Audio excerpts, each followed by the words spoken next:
I don't get what the hell happened.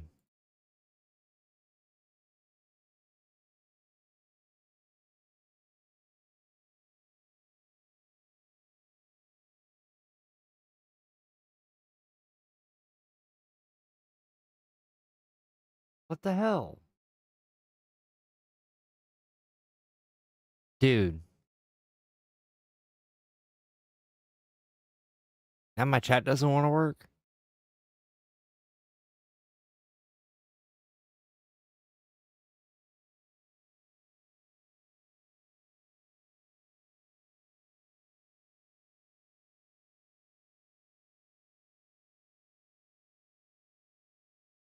Oh my god.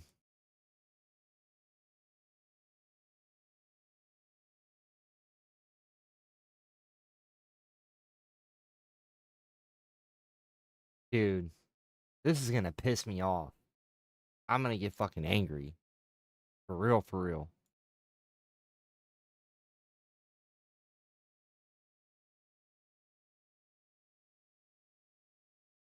This shit shouldn't be happening.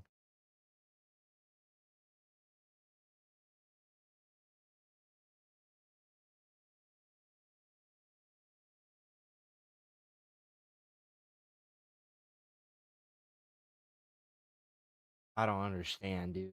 What the fuck happened? Now fucking chat doesn't want to work right. It didn't even say I lost internet. The video was still loading fine, everything was loading fine, nothing had an issue. I don't understand why it randomly disconnected. It doesn't make any sense. I don't get it.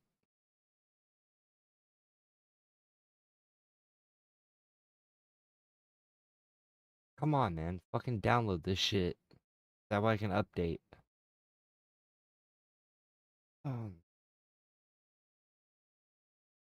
We'll finish watching Golf this. in America, or the Tiger Woods series, of course, Total While this is Tour stands going. at the pinnacle of the genre. Part of that charm is the accessibility of the 3-click swing method, seen in other games like Everybody's Golf. 1 click to start, 1 to set power, 1 to set Mario accuracy. Golf's good as well. Simple, effective, and most importantly, it can be played by basically anyone. Throw in a mountain of unlockable characters and modes, and you've got a golf game for the ages. We promise we're done with wrestling games after this one. Scouts Honor. Oh shit. I was kicked out of the Scouts, but hey, look, wrestling is cool and all on its own, but when you throw in some of the biggest names in hip-hop and rap to have a throwdown, you've got something special. And in the special sauce, that is Aki's developers who heightened the unrealistic violence to feel like something out of a comic book, and you've got Def Jam Fight for New York, a cultural touchstone for the mid-2000s. A follow-up to Def Jam Vendetta, a worthy grappler in its own right, FFNY has players create their own bruiser, rising through the ranks of New York City's underground fight network and squaring off with Snoop Dogg in the process. It's silly, incredibly fun to play, and like many of the best GameCube games, it comes into its own when 4 players are involved. Like Medal of Honor. Soldiers, it was so adept at depicting, it feels like the Medal of Honor series has been taken from us far too soon. EA are clearly busy right now having more fun with the Battlefield series, meaning there's little room in their portfolio for a series like Medal of Honor. Back in the day though, Medal of Honor had FPS fans in a chokehold with its depiction of World War II before Call of Duty was even a twinkle in the milkman's eye. Frontline just so happens to be the best of the best on that front.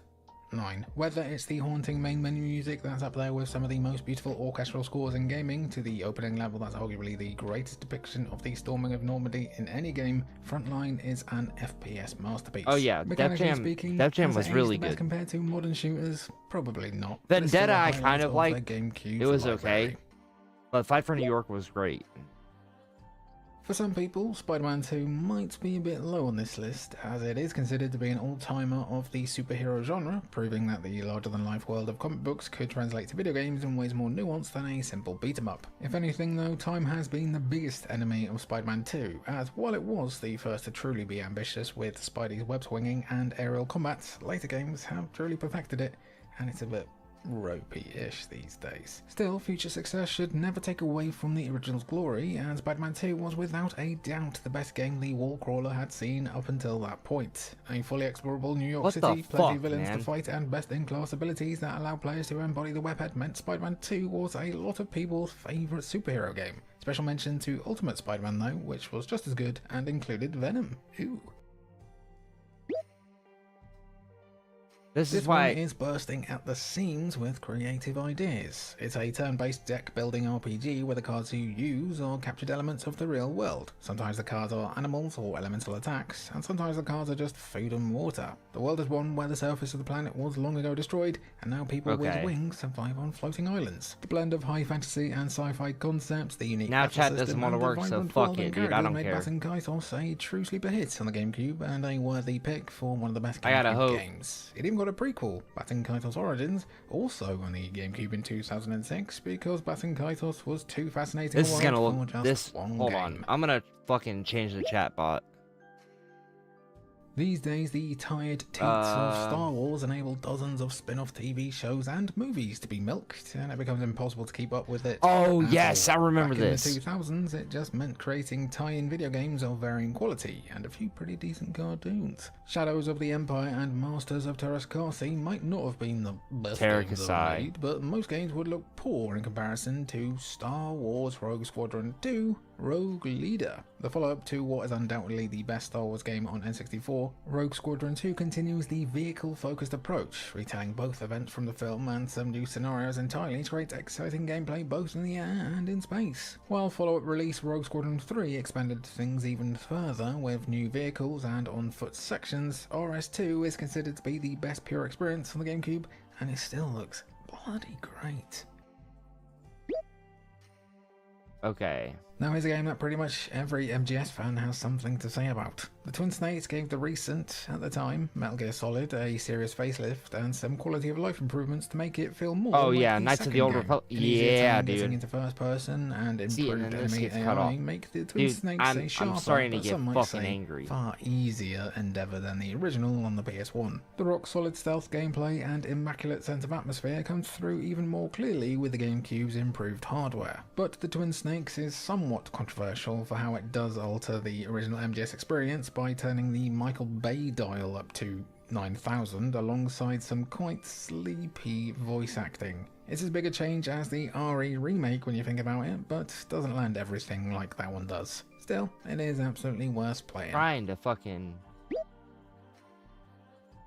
Skies of Arcadia wowed role-playing fans when it launched on the Dreamcast in the year 2000, but as mentioned, no one bloody bought the thing. Sega obviously wanted some bigger return on their investment, hence the idea of porting the game to the GameCube as Skies of Arcadia Legends. Launching in late 2002, Legends took the original adventure of Vise and the gang and juiced it up a bit, adding new content into the mix as well. Self-described by Sega staff as kind of a director's cut edition of the original game, Skies of Arcadia Legends added new quests, Bean, just start typing a bunch of shit list of bounties so I can combine that with see if this is gonna to make sure that this fits in the chat box. And some of the most likable characters in RPG history, and you got something that deserves to be part of your GameCube library.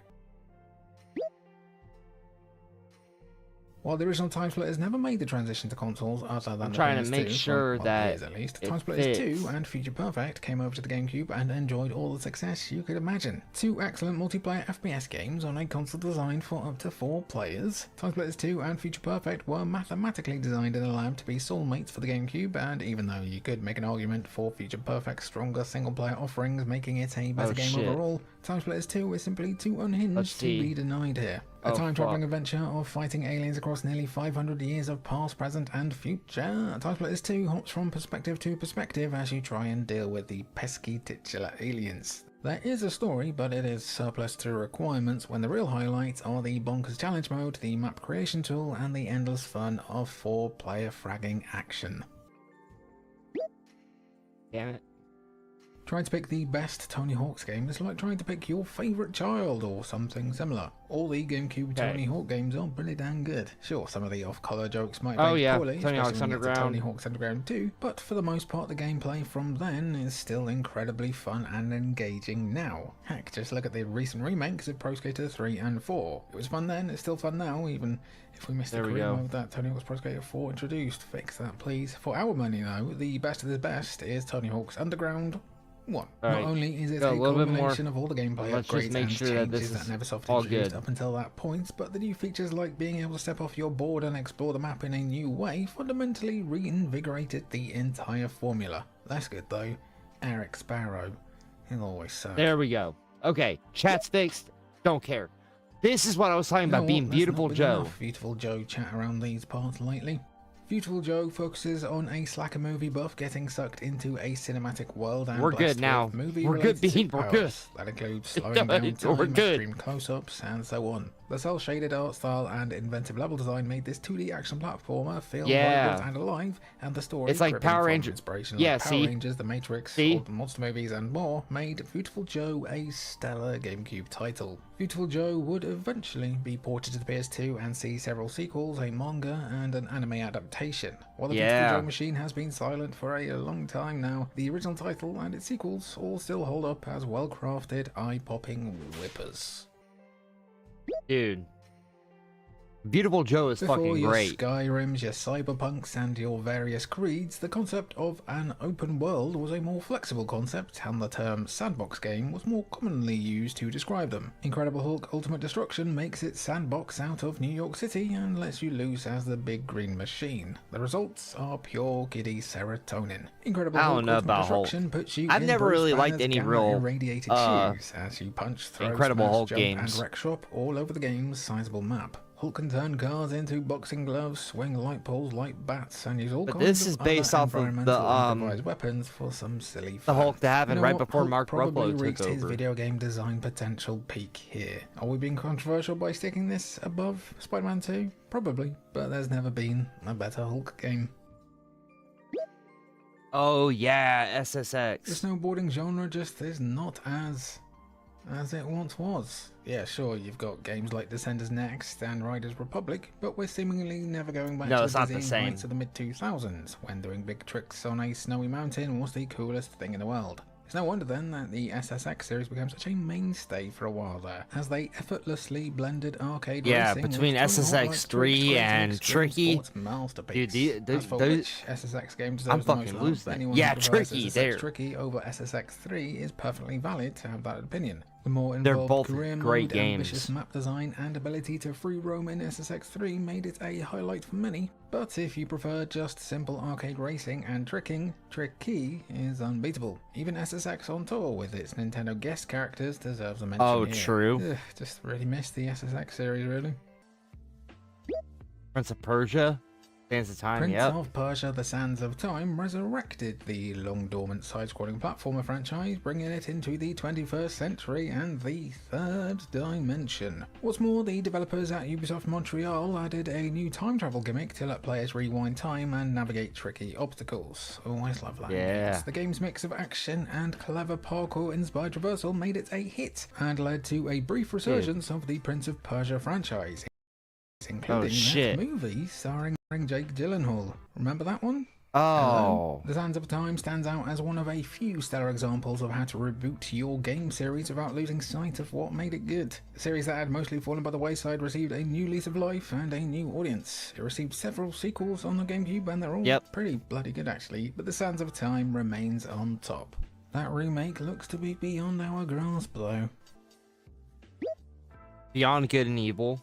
An absolute cult classic, Beyond Good and Evil was released to critical acclaim in 2003, with critics lauding its story, atmosphere, and world design. Protagonist Jade's investigation into an interstellar war and the corruption fueling it still holds up as a moving and ambitious story. Unfortunately, all of this praise did not manifest into financial gain, and Beyond Good and Evil failed to light up the sales charts. Still, it is a rock-solid-ass game with dazzlingly complex ideas, and it's well worth your time with a truly memorable story, world, and cast of characters. This game became like a super cult classic because they were talking about remaking it. They put the trailers out for it and everything. But then we got ghosted and then never heard about this game again. Characters that have stuck in fans' minds for so many years. It may not be the most ambitious seeming game today, but play it and you'll definitely join the dedicated crowd singing Beyond Good and Evil's praises. Just don't hold your breath on that sequel. They're still trying to work out how to make microtransactions out of giant talking pigs. Yeah.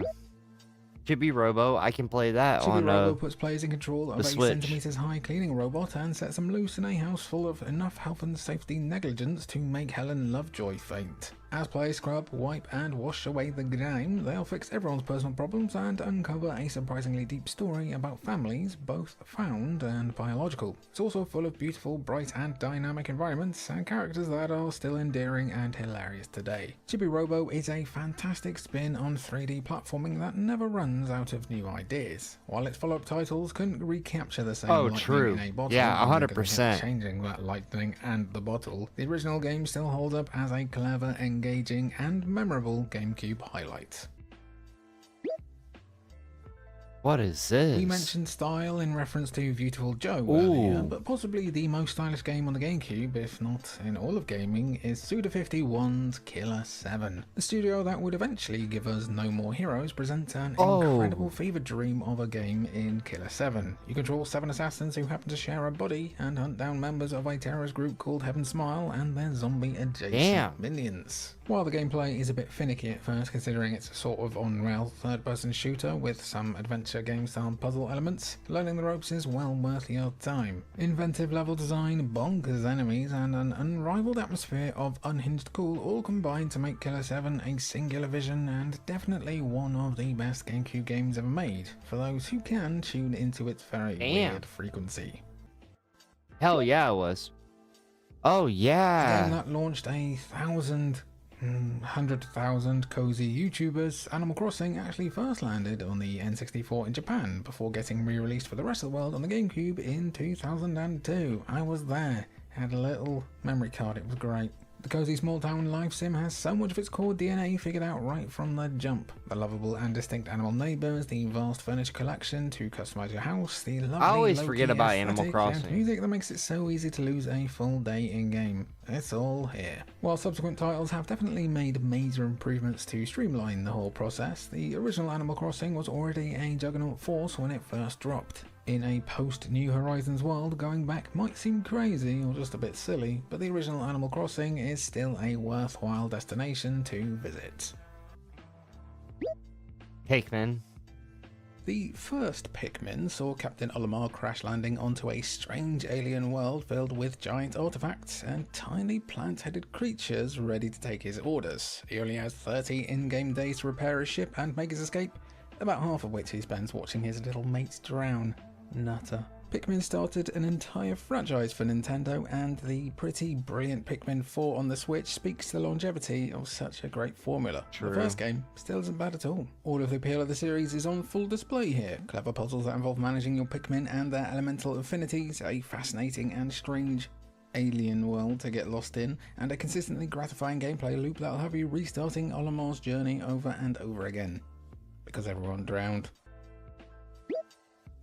Ooh. While Nintendo has often been saddled with the weighty label of the kiddies game company with fewer mature-minded titles than their competitors, the GameCube hosted one of the highlights of the entire survival genre, and that was Eternal Darkness: Sanity's Requiem. Released in I've heard about this, but I never Silicon Knights had thought actually about been playing developing it. this devious doozy of cosmic horror for the Nintendo 64 before retooling it for the newer console generation. With a story that spans centuries and jumps around with abandon, Eternal Darkness follows a group of disparate souls as they each uncover elements of a dark, ominous mystery. As players' health and sanity meters deplete, the game will actually distort images, throw jump scares at the screen, and even fake audio-visual bugs to spook the player as badly as the characters. This is a boundary-breaking, genre-pushing survival horror gem, and easily one of the greatest GameCube games of all time. And it's really about time I got a port, to be honest.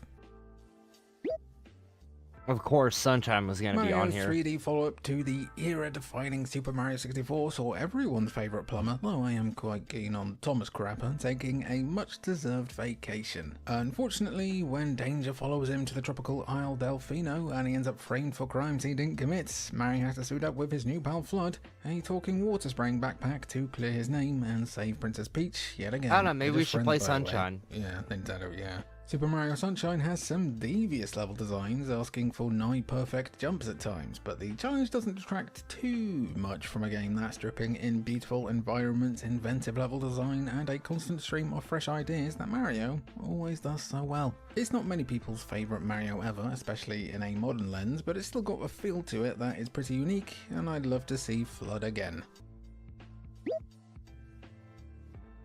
Despite being one of Nintendo's tentpole franchises, Fire Emblem only had one. In my opinion, Sunshine is probably one of the best Mario games in general. Game on the GameCube. Most of the early to mid 2000s era of the series was spent servicing the Game Boy Well, we'll play Advance Twilight players, Princess which makes as well. sense considering it was just a portable SNES in terms of output and capabilities, basically. Don't shout at me. For a home console release, though, Intelligent Systems would have to up the ante in a big way, and they certainly did with past. How late are you planning on being up? Because, oh yeah, I love Super Mario 64. But Sunshine is just an impressive game. It was really good. It's really good. I haven't played it in a long time though. It's been shit 10 plus years since I've played Sunshine.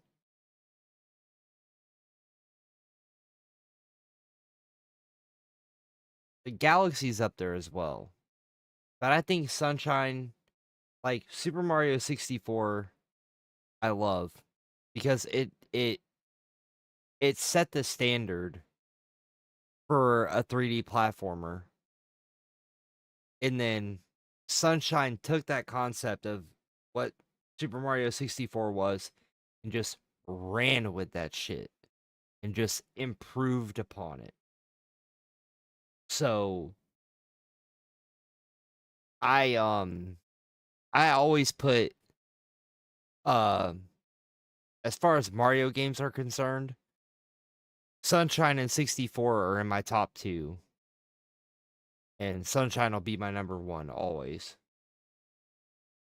Yeah, like the water physics in the game is great, all of it.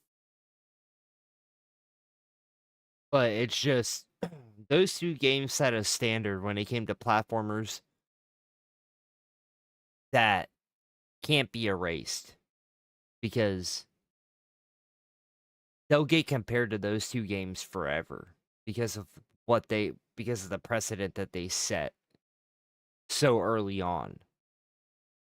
Like even Galaxy, if you watch somebody play Super Mario Sunshine and then you watch somebody play Galaxy, they play the same. It's just the environment's different. Of Radiance, setting the tone for the home console Fire Emblem games going forward. The first Fire Emblem game to be fully 3D with full motion cutscenes and voice acting, Path of Radiance is a huge step up in terms of presentation, while retaining the excellent gameplay and storytelling that the series had become known for. The results paid off, as it's the best tactical RPG on the console. Granted, there's not a big pool of applicants, but first place is first place, you know? It's also one of the best Fire Emblem games ever, and people love it for a reason. Yeah. Especially just extras on top of 64's base and then graphical upgrades. Guys, oh when yeah, this channel F-Zero does eventually get buried in the algorithm forever, but this is in favour the of Switch Online as AI-generated well. channels where the OK Boomer Girl reacts to old Family Guy episodes, you can't say that we haven't tried to at least keep F-Zero alive here. You see, what is nuts is that F-Zero GX remains the final home console title in the series since its release in 2003. That's 22 years! When a game is as good as F-Zero GX, it makes sense that fans would keep holding so tightly for hope of a revival. The new story mode that made Captain Falcon feel more like a central character, the white-knuckle speed, the sense of danger around every curve, the vicious difficulty that makes victory all the sweeter. F-Zero GX really is the kind of game you'll think about for nearly 20 years and remember it like you unboxed it yesterday. Shame Nintendo forgot about it, mind you. You can have Mario Kart and F-Zero, you know that, right, guys? Well, they didn't forget about it. They just You'd think that Capcom don't would have care. the monopoly on exploring spooky mansions, right? Still, Nintendo wanted a piece of that spooky mansion pie, albeit with their own family-friendly spin, and decided they'd Luigi's give perennial Mansion as runner-up well. Luigi the leading man spot. I need to get. So. The end result was 100%. I do need to get the GameCube controller for Switch. I have to, because playing some of these GameCube games with the Joy-Cons just it doesn't feel right. Mansion, a game that deservingly launched an entire series for the other brother by offering us, well, not scares, but puzzles and fun aplenty either way. With Mario decommissioned because of supernatural shenanigans, Luigi teams up with Professor Egad, I still love that name, and his spectral sucking technology, he has a vacuum of ghosts getting in out of the gutter, to rid a haunted mansion of its pesky inhabitants. Cue hours of Luigi timidly entering rooms calling for Mario, then getting spooked by his own shadow. It's utterly wonderful stuff, and a testament to the imagination the GameCube channeled on a regular basis. If you were to try and list the best 3D fighting games ever made, Tekken and Soul Calibur would be dueling I love Soul Calibur 2. Yeah, the Virtual Boy one I want for sure. I think Soul Calibur 3 is like peak Soul Calibur. At the top of the list, and while Tekken was never available on the GameCube, Namco stablemate Soul Calibur sure was. A follow-up to what was considered by some to be the greatest Dreamcast game ever made, Soul Calibur 2 had a lot to live up to, and boy, did it over-deliver. A bigger sequel with more modes, a more expanded weapon master experience, and a host of features to dig into, Soul Calibur 2 beautifully built on the foundations that Soul Edge and like all Soul of these, Calibur laid before it. Dude, like the NES controller for Switch is $70. Oh. Well, no, that still doesn't make any sense. It cuts the buttons in half, but apparently they link. It don't matter. So for a pair of NES controllers for the Switch, it's $70. The SNES controller is $35, which isn't terrible. The N64 controller for Switch is $55. The Genesis controller for Switch is $55. Where is the other one? GameCube and the Virtual Boy, where the fuck are they at? Come on, where are they at?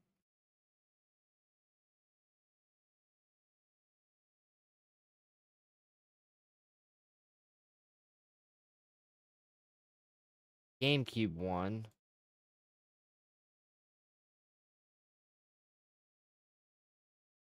Damn it.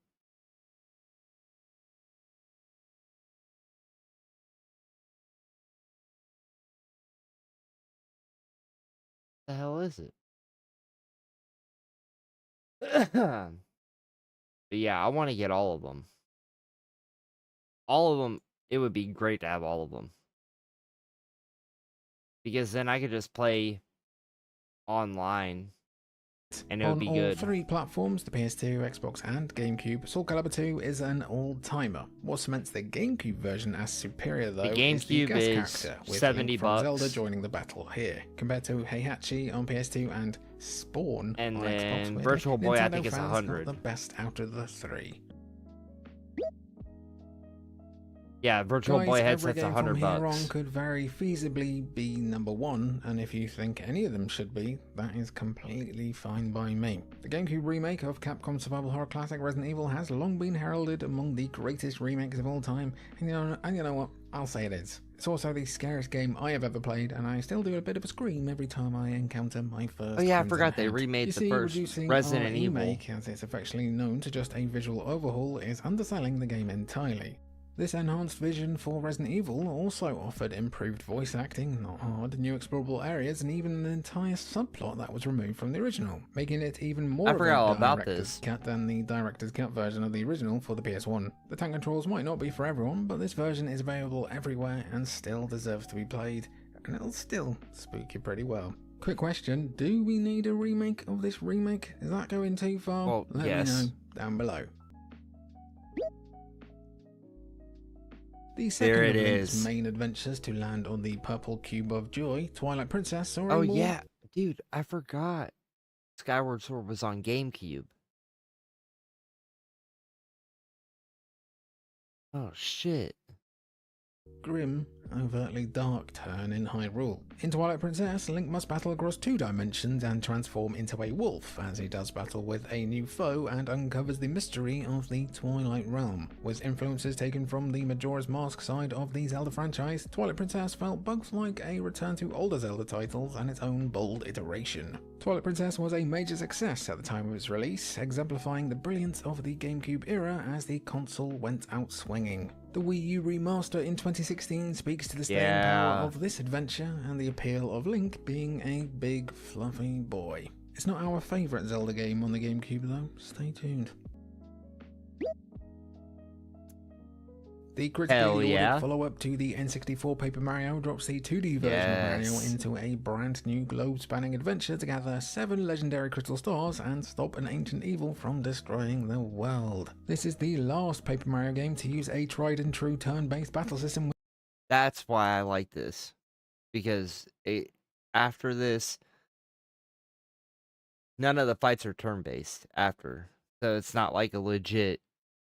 They're still RPGs, but they're not like legit. They're not turn-based RPGs, and that's kind of why I liked Paper Mario. Without adding too many odd bells and whistles and junk, and it's a heck of a mission statement that works so well that it's truly baffling Nintendo tried to move away from it. The Thousand Year Door is full of lavishly designed environments and fantastic supporting characters, like the punkish Yoshi Kid and professional thief Miss Mouse. Mario's more papery qualities also get much more attention in this game, as he can turn into a paper aeroplane or a paper boat to better navigate the environment. Pretty cool stuff. All told, Paper Mario The Thousand Year Door is a top tier GameCube game, RPG and Mario title all in one brilliant package. Resident Evil 4. Kicking off the top 5 of our best GameCube games ever list is one of the most critically beloved games ever and my favourite in the series, Resident Evil 4. When the daughter of the President of the United States is kidnapped, seasoned zombie killer Leon S. Kennedy must journey to a remote Spanish village and battle hordes of murderous cult members and tiny little man boys to save the day. Resident Evil 4 made huge strides forward for the genre of third-person shooters, situating players comfortably over Leon's shoulder and placing a stronger focus on spatial management and action-first gameplay. The result is a non-stop rollercoaster of a game, as Leon rockets from one adrenaline-chugging major set-piece to the next, but it does have quite a few scary moments still as well. Resident Evil 4 still casts a long shadow as an apex of its genre and its franchise, but the remake does get pretty close. It's even so nice that they released it like another 10 times, even for the Zeebo. You don't know what the Zeebo is? What the fuck is that? Wait, is it... What the fuck was that? While the Metroid series was absent from the N64 and so Samus didn't get the same franchise-defining jump to 3D that Mario and Link did, she more than made up for it with her shift to first-person shooter with 2002's Metroid Prime. God, what a looker this was and still is, 23 years old. Metroid Prime effortlessly blended 3D action and spectacle with the usual nuanced exploration of the Metroid series. Its clear new direction for Samus continued in 2 sequels and several handheld spin-offs, as well as an eventual remaster on Switch that confused a whole new generation about where the hell they're supposed to go. Metroid Prime 4 has been cooking for forever and a day, but the original's impressive pedigree continues to stand tall above other FPS titles and remains a pillar of Nintendo's gift for reinvention. Yeah. Yes! Double Dash. Mario Kart upped the ante for its GameCube installment by letting players pick 2 characters and swap them at will. This tiny tweak leads to a staggering amount of strategic depth, making Double Dash an extra frenetic whirlwind and one of the tightest, most mechanically sound Mario Karts ever. See, Nintendo, you don't need to add sandbox stuff to Mario Kart, just literally double it. It helps that Double Dash also has an incredibly stacked course list. DK Mountain, Peach Beach, and a particularly awe-inspiring Rainbow Road, for example, all stand tall among the entire Mario Kart canon lore. Yeah. All these years later, Double Dash is a guaranteed crowd pleaser at your next LAN party. It's still my favourite Mario Kart game ever, and I'm pretty sure the next one is still a lot of people's favourite in its series too. Yep. You got Melee. Well, Super Smash Bros. On the Nintendo 64 was pretty dang good. 1 hour with Melee proved that this is the kind of game it was destined to be. Arguably the high point in the Super Smash Bros. Series, and certainly the installment with the greatest competitive longevity, Melee is one heck of a sophomore home run. An expanded roster, new courses and items, and a completely airtight control system make Melee a gold standard against which all platform fighters continue to be compared. All 9,000 of them. Better luck next time, Warner Bros. Melee is also the game that brought way more awareness of a little series called Fire. No, I don't. Yeah, I'm not a big, like, Smash Bros. Person. I'm nowhere near close to good at these games. I'm awful at these games. Emblem to the west, with unlockable characters Marth and Roy being the first time most American and European players encountered any representation of the series. In this way, and so many others, Melee is a truly historic document, and it finds itself as a hallmark of esports even in the face of Ultimate today. Pick it up now and you will lose an afternoon. But of course, the best GameCube game of all time has to be... There we go. Bright, vibrant, playful, and just a bit underappreciated in its time, The Wind Waker. What do you mean a bit underappreciated? Nobody liked this game at all. Everybody hated Wind Waker at the start. But dude, this game has aged like a fine wine. Is the GameCube. While its cel-shaded graphics may have scared away some prospective players who wanted a more mature Zelda venture, which they'd eventually get with Twilight Princess, The Legend of Zelda: The Wind Waker is an unmitigated classic. Link's adventure on the high seas in this bright, vivid world exemplifies all things that the Zelda series does best: a joyous sense of discovery, inventive and clever dungeons, whip-smart puzzles, and titanic boss battles. And it's crazy how controversial this art style was back in the day. It looks amazing. I don't understand, dude. The cel-shaded art style is probably the best looking art style you can do for a game. Like, the cel-shaded art style is probably the best graphical way to do a game, because it doesn't age out. It's never going to age out. The best GameCube games on this list, The Legend of Zelda: The Wind Waker manages to still feel as timeless and fresh. You look at any cel-shaded game at all from any generation in the 3D era on, those games still hold up. That's why Jet Set Radio Future, no matter, because it was old as shit, but Jet Set Radio Future was, but it still looks incredible. It's just because of the art style. It makes it look good. It did in 2003. Time has been especially kind to this title, and this game you can't really imagine ever aging. For anyone who hasn't played it yet, The Wind Waker is a destination you can't afford to miss. And that was our list of the best GameCube games of all time. What was too hard? Oh yes, 100%. So, Bean, I got a question for you. How late are you planning on being up? because I do work nights tomorrow, so I need to stay awake. Yeah, it doesn't even matter. The shading, it makes the game, it doesn't age out the game. Okay. Well, I gotta go to the bathroom real quick. I'm probably not going to anytime soon, so we can just hang out if you want. Um, I gotta go to the bathroom real quick and grab something. Ooh, I'll play a completionist video. Damn. Top 150 GameCube games of all time? There's no way. I'm gonna save that for later. I will be right back. The time has come again for me to pick a console out of a hat and drool all over its games that I couldn't get enough of. Wait, is he gonna bring up Kirby Air Riders? No, did that one. Oh, here we go. Hey, let me know what I miss, because Gerard has some really good takes when it comes to games. So if you see something that looks really cool, let me know so I can check it out. Nintendo GameCube. Oh, hell yeah, I am so ready. Oh, wait, no, hold on. No, man, there are so many amazing games that are not going to make my list. So for that, I am truly sorry, but not sorry. Because having too many games is never a fault. That turn-of-the-century console is a champion. When the GameCube was first announced at Space World 2000, a bevy of tech demos showing off Nintendo's characters dazzled us. Some would lead nowhere, like the defunct and truly bizarre Meowth's Party. Others would lead to outrage, like when we all thought we would be getting an awesome adult Link and Ganondorf clash that ultimately led to the underwhelming response to Wind Waker's art style. And some tech demos led to downright confusion about where was this rumored Mario 128 that just turned out to be Pikmin. The controller was perfect compared to its predecessor. The games were easy to handle, the hardware was definitely not bulky at all, and it was affordable and fit for every household. And that Game Boy player attachment was aces. This baby, in my heart, was born to play. Welcome to my top 10 Nintendo Purple Cube games. This list is solely based on my experiences with each game, and I'd love to hear your favorites in the comments down below.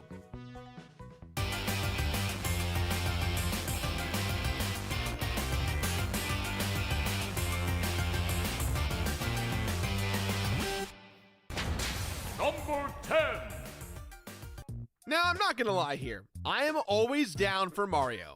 I think my channel pretty clearly reflects that. But I have a soft spot for the younger Mario brother. And Luigi's Mansion put old green Mario front and center. But busting ghosts in a launch title? How weird and wild and so appropriately Luigi. Thus began the further evolution of the Scaredy Cat second fiddle to Mario in the best possible way. Exploring in Luigi's Mansion is a blast with all of its wildly different ghosts and creative puzzles. Graphically, this game's aged gracefully, but at the time was beyond dazzling with its lighting effects. There is a ton of artful finagling with Luigi's flashlight interacting with the setting, and as for the music, which while there isn't a ton of, every tune is haunting and magnificent, and Luigi anxiously hums along in such an endearing way.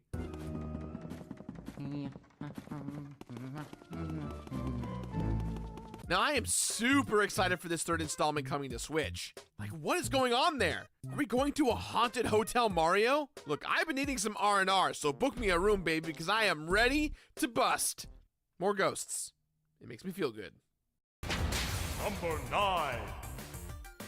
Nintendo gets knocked as a kiddie developer a lot of the time, and I'll agree that making the GameCube have a handle like a lunchbox definitely didn't help at all. Eternal Darkness Sanity's Requiem, however, showed that Nintendo was fit for adults too in a big way. Look at that big old M on the box. That game's mature. No kids allowed. Developed by Silicon Knights, Eternal Darkness is a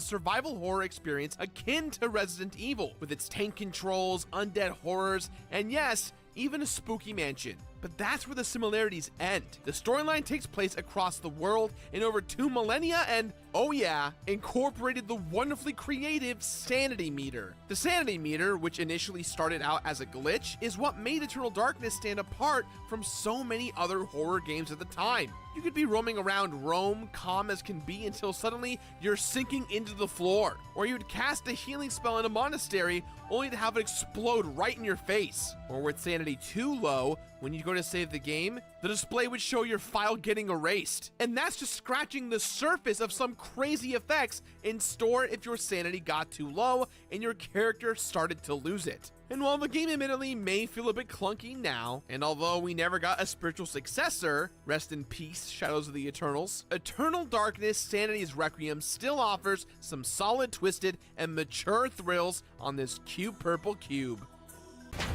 Number 8. In many ways, the GameCube's launch was quite experimental. No main Mario title, and when we finally got one, Mario had gadgets, Link got a visual makeover, and Samus got handed off to a video game studio based in Texas called Retro Studios, and they were tasked with taking our space bounty hunter into the third dimension. Metroid Prime came out 8 years after Super Metroid, a game hailed by many as one of the greatest games of all time. Retro Studios had their work cut out for them though, from the incredibly cinematic opening and foreboding distress signal, to fighting a parasite queen while bumping into Meta Ridley, to losing your powers, forcing you down to the alien surface of Talon 4. It was easy to see Metroid Prime would not disappoint. Metroid is all about isolation, and Metroid Prime embraces that fully with haunting atmospheres, abandoned laboratories, and phase-on minds that raise more questions than answers. Aesthetically, Metroid Prime is a triumph. It still looks and sounds incredible. Each location in the game feels distinct, and the creature designs are awesome. Familiar tunes were reinvented. For example, Magmore Caverns was a remix of the Norfair theme. In addition, we got new entries like Phendronic Drifts, a truly serene palette cleanser. But most importantly, the gameplay is tight and responsive, and makes this first-person adventure work really well. We occasionally halt entire company meetings as Brett provides killer nonverbal accompaniment for some of these classic Metroid Prime tracks. Give him a little taste, Brett.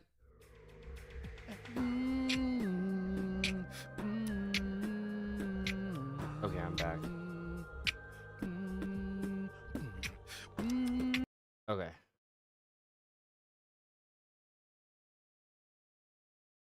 So.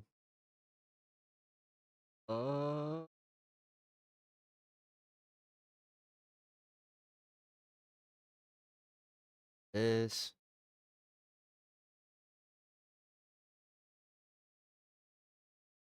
What are we thinking?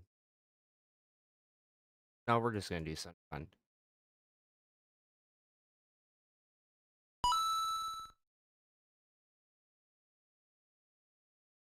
Oh, caught it. Hell yeah.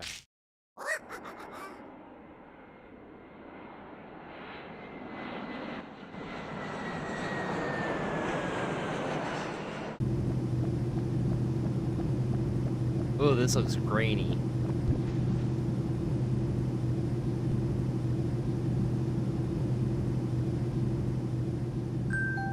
Ooh, look at that!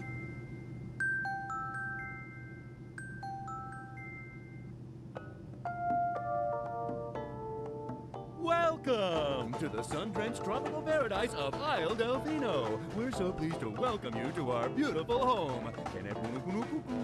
Come enjoy a natural wonderland to which we've added the world's finest resort facilities, a spectacular amusement park, and succulent seafood. All this and more await you on Isle Delfino. Come relax and let us refresh your body and spirit. Well, this is the only voice acting you get.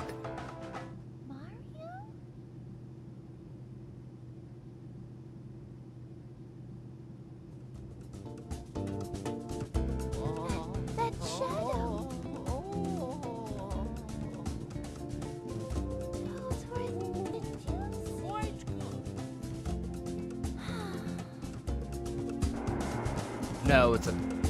You'll see in a second. It's not a spoof.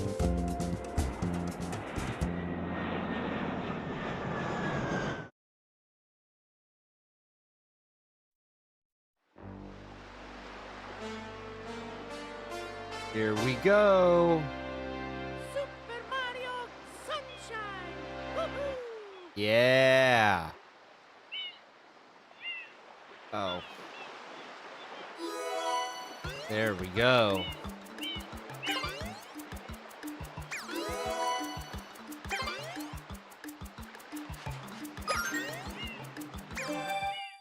Let's go. Yeah, these cutscenes don't look good. These cutscenes are like super grainy. Shouldn't be.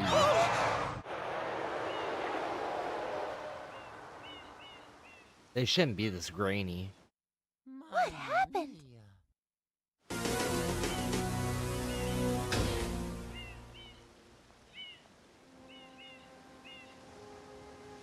What's this icky paint-like goop? It's moving! No, no, boys! Don't touch that stuff!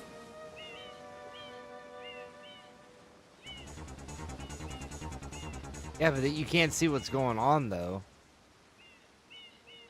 It's hard to see. Excuse me, but... Huh?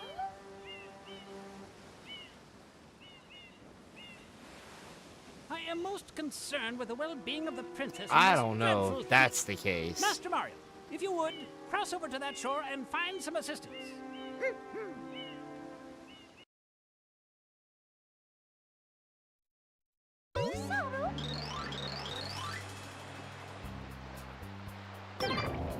Okay. Whoa.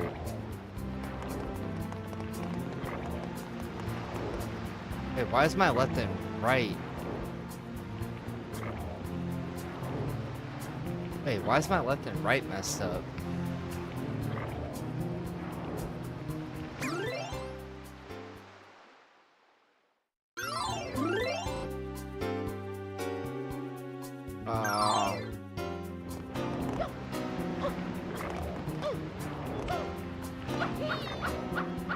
I might. You know what? Hold on. Let me downscale this really quick because I have it at 1440. I'll change it to 1080 because it's starting to stutter. And then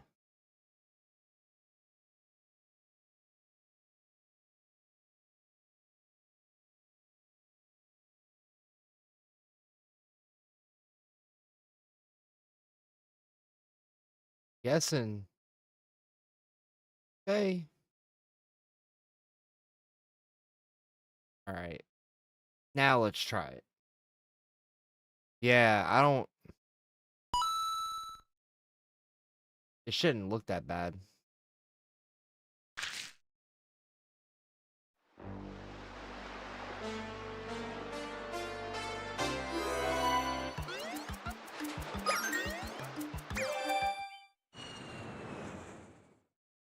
We already watched this.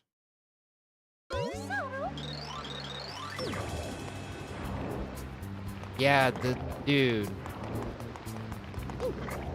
I might have to get used to that. Because my left is turning right and my right is turning left.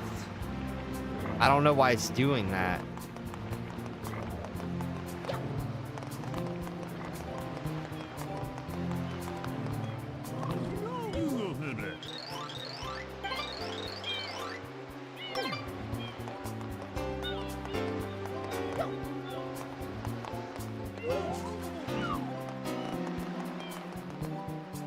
Yeah, dude, I'm gonna have to get used to this.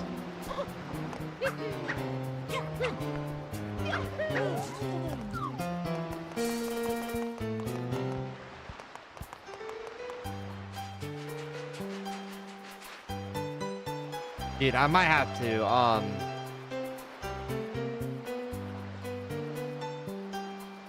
let me see.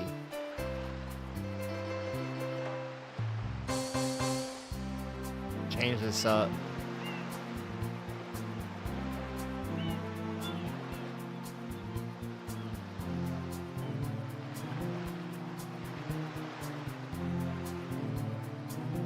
Wait, why is it inverting it though?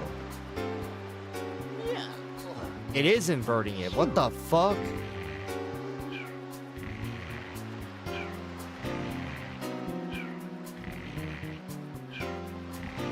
I am, but I don't know why. My up and down is right. My right's not working at all. My left and right isn't working at all. What?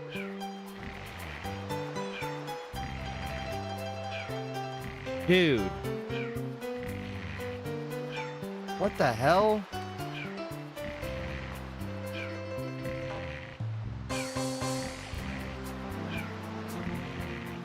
There we go.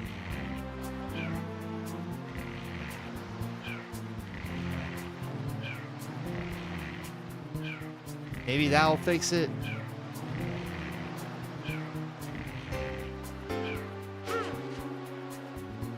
Oh, it's still doing it backwards.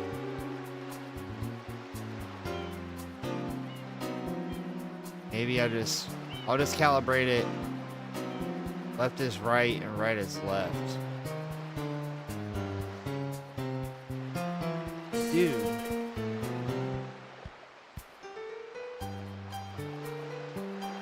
It's in... Why? This shouldn't be fucking happening.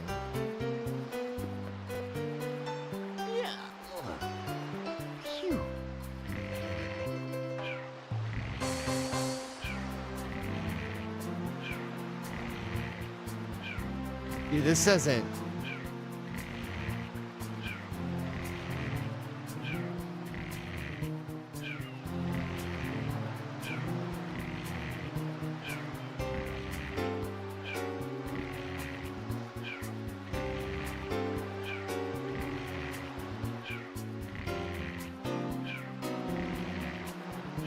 There we go.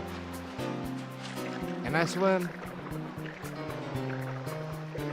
Dude, for some reason it's not wanting to calibrate my right stick, and I don't understand why. This controller isn't messed up.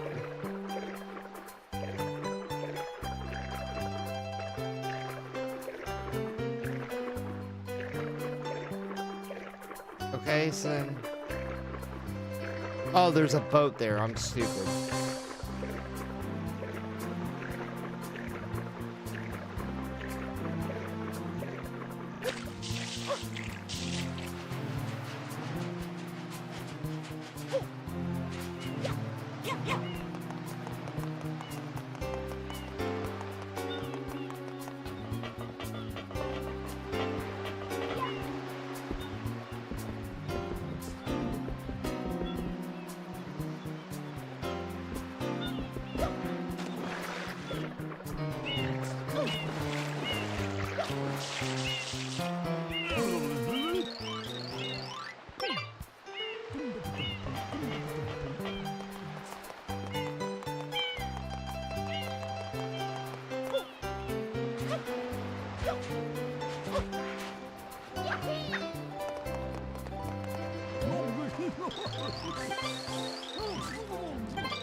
Okay.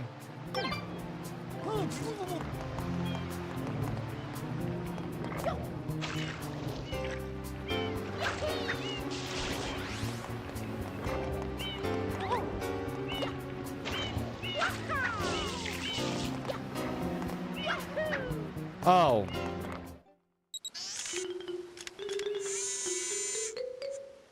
Power up complete. Thank you for purchasing this item from Gad Science Incorporated. Preparing to register customer information. Scanning and classifying subject data. Subject identified as Mario, resident of the Mushroom Kingdom. Data storage complete. I am Flood, a flash vaporizer ultra dowsing device. I hope to be of assistance. Proceeding with user instruction. Use the R button to shoot water from my tank. If you press the R button all the way down, you can stop and shoot.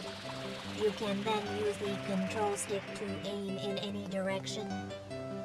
Press the X button to switch to the hover nozzle. You can then press the R button to hover in the air for a short time. Hey. If this tank is empty, no water can be sprayed. To refill tank, enter a body of water and press the R button.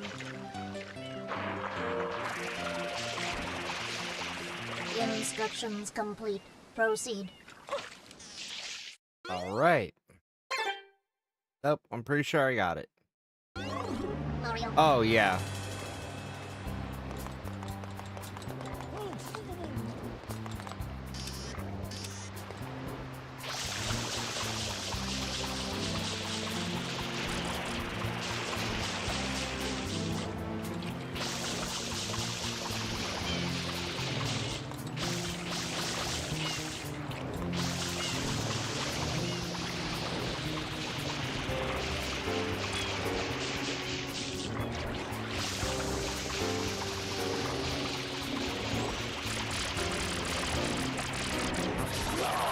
Oh, shit. True.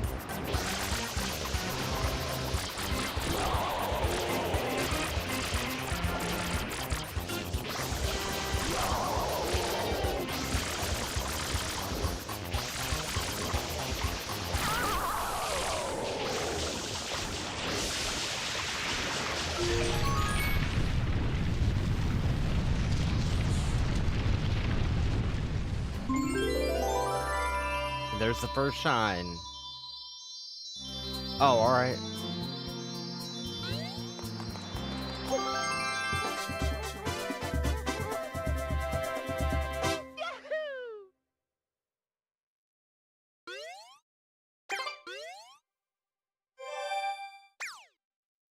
Nice work, Mario. Quite an unusual device. Is it some sort of pump? I am Flood, glad to meet you. Hey, someone's coming.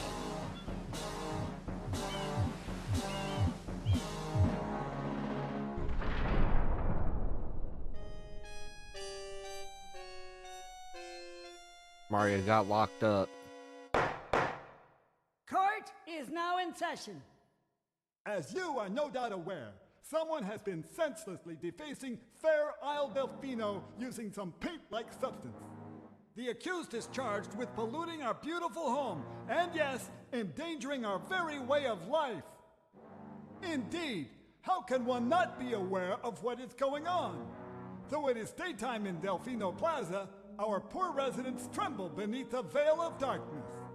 Expert shine scholars have determined that this darkness has arisen because all of our guardians, the shine sprites, have vanished from their gathering spot at the shine gate. The reason? It's quite obvious. This horrible graffiti is to blame. Behold this sketch of the perpetrator based on eyewitness descriptions. The truth is obvious. The guilty party sits among us. It is none other than Mario. Objection! Overruled. I judge the defendant guilty as charged. I hereby order the defendant to clean this entire island. Until Isle Delfino is completely free of his vile handiwork, Mario shall not be allowed to leave. Court adjourned.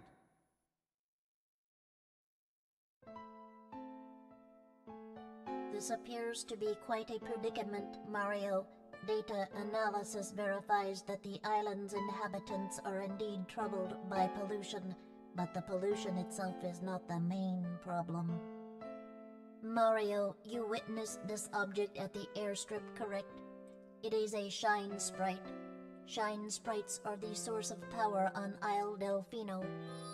They used to gather in great numbers at the Shine Gate, but the graffiti incident has polluted the island and most of the Shine sprites have fled. There is no longer any power to support the peaceful lifestyle of the islanders. It is most pitiable. The only way to ensure the return of the Shine sprites is to keep the island from becoming any dirtier. The perpetrator is likely at work even as we speak. And you, Mario, are being treated as a criminal. Tomorrow we must do our best to resolve this situation.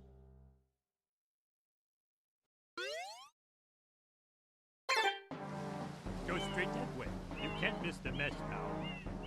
Your first job's to get rid of all that ugliness. And remember, we'll be watching you, pal. We'll know if you start slacking off.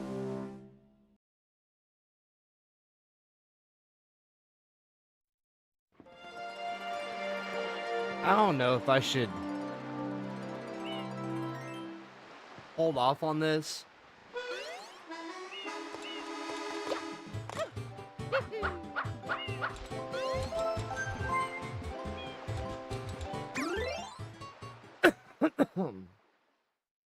Oh no, I'm having a debate in my mind about whether I should play on here.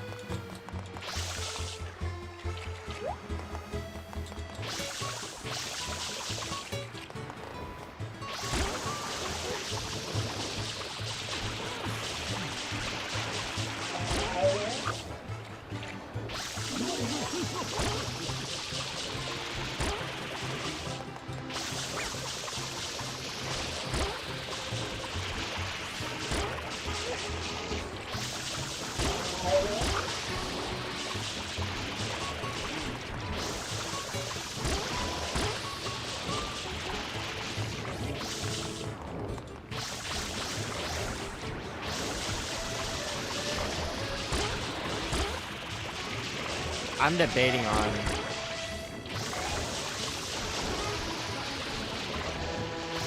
whether or not to save this.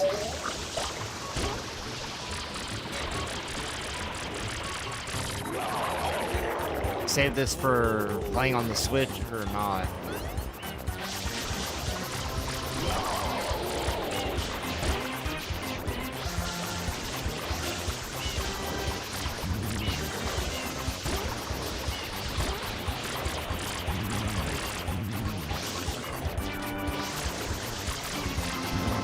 Damn it.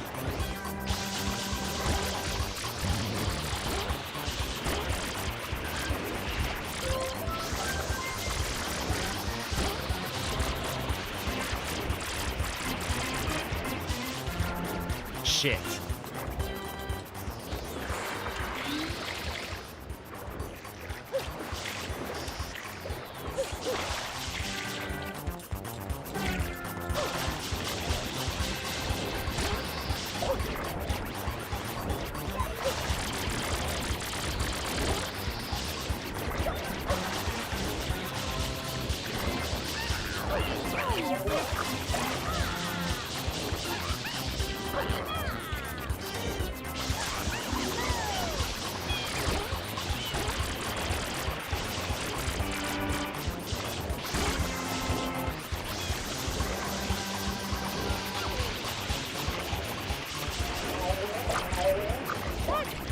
Fuck.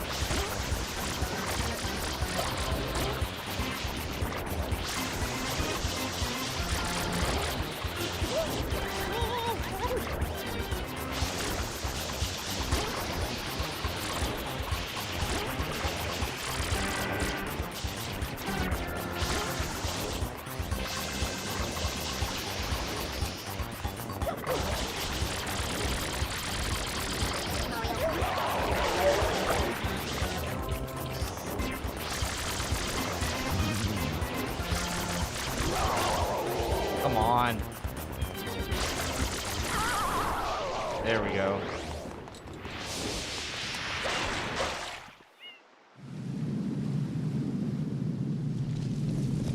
I don't know. I have a feeling that the Switch can On the statue's do head. this better. Hey, appreciate it. Mario? Thank you for the subscription. I appreciate it.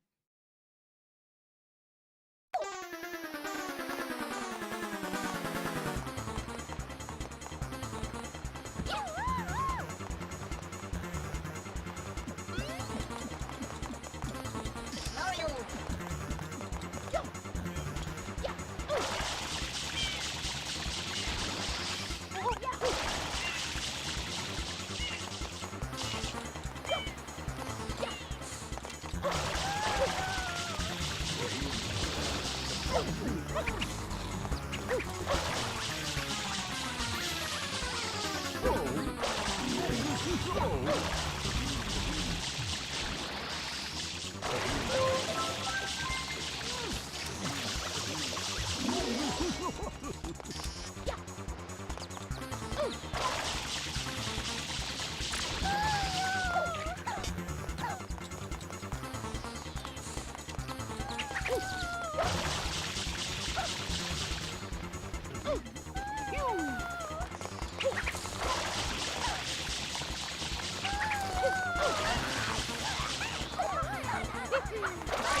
Dude.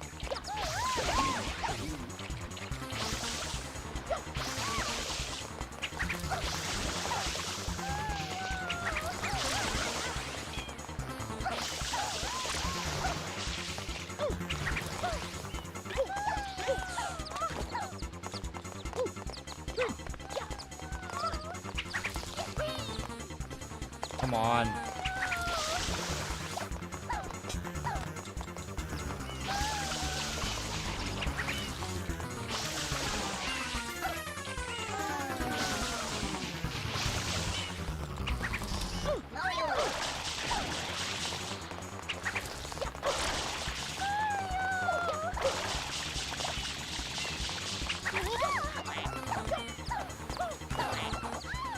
I have no water.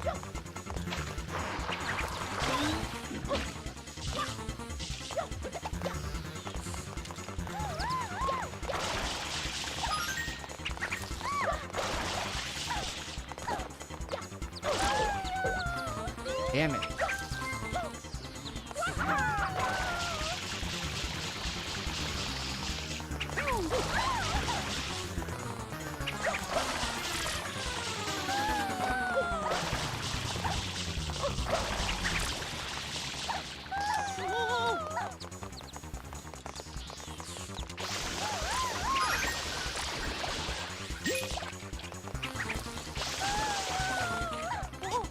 What the hell am I doing?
Oh my god.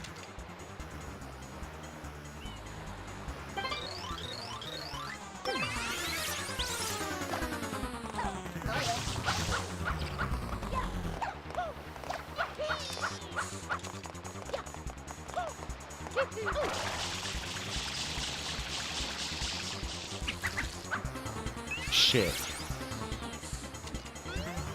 Mario.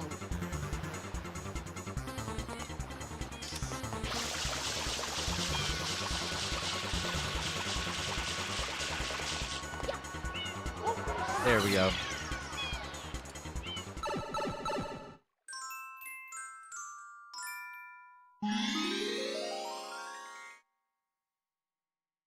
I don't want to get too far in this if I'm just going to restart it on the... If I'm going to restart on the Switch. Because this is stuttering. I don't really like that.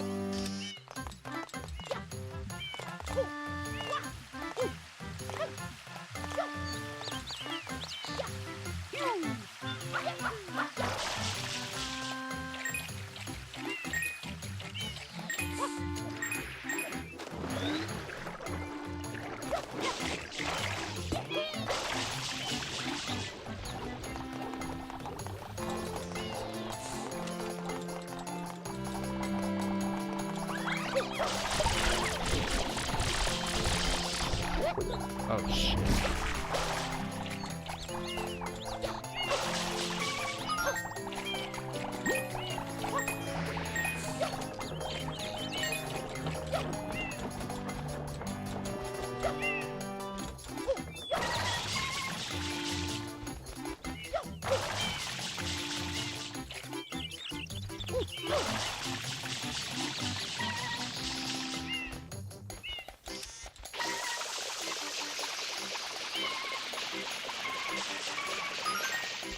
There we go.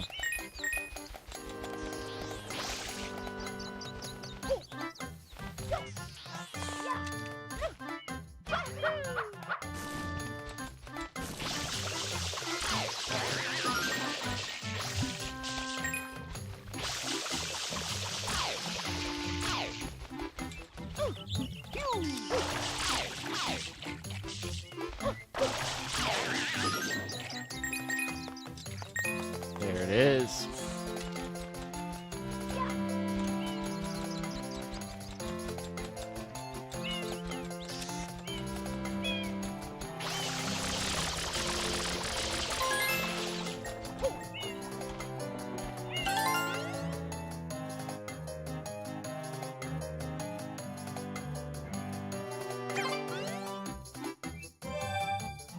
Yeah, I'm not getting any hot air. So we should be good.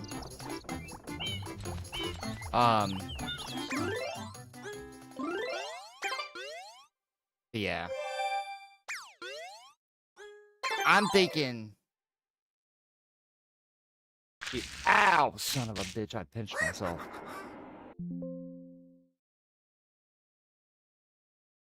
I have no idea.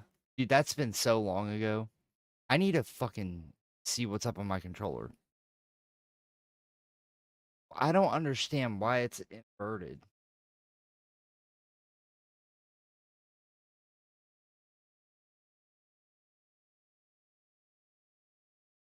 Why? Why is this inverted, though?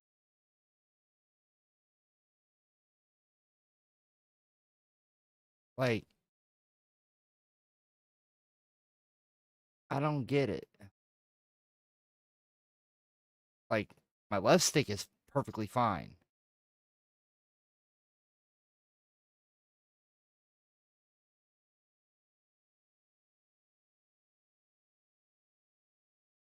Okay, now, okay. Dude. Apparently the calibration was messed up. Apparently. The horizontal camera movement was inverted in the GameCube release. Oh, okay. So yeah, I might just play it on Switch because they might have fixed it.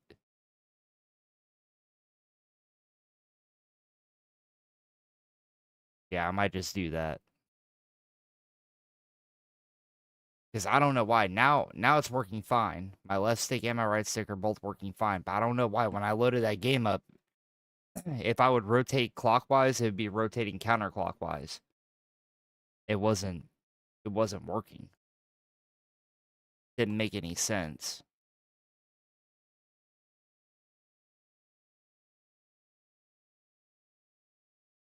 But we'll play a different game that I know you'll like.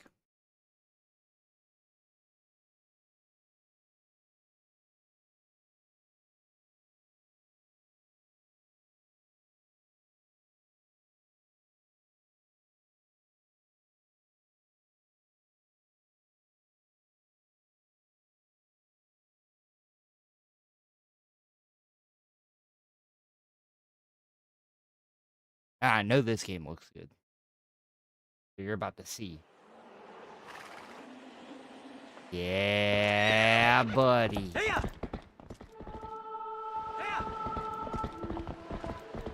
Oh shit, really?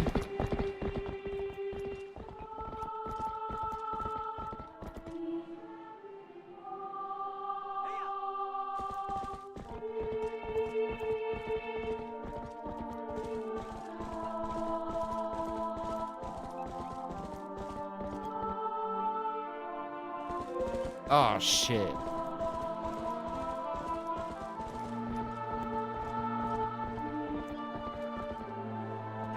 Here we go.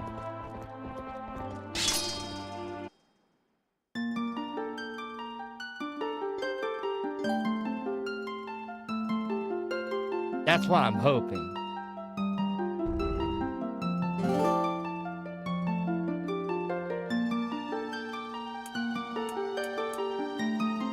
Oh, yeah.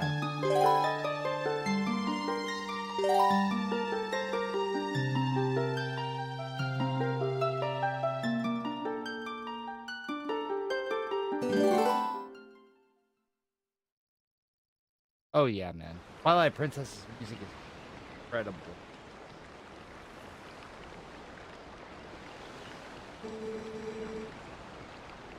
Yeah, I haven't played Twilight Princess. I don't think I've ever beaten Twilight Princess.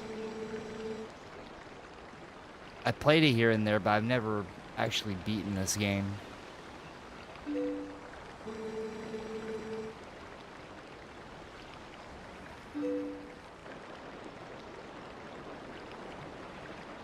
Like, for a GameCube game, this looks fucking incredible.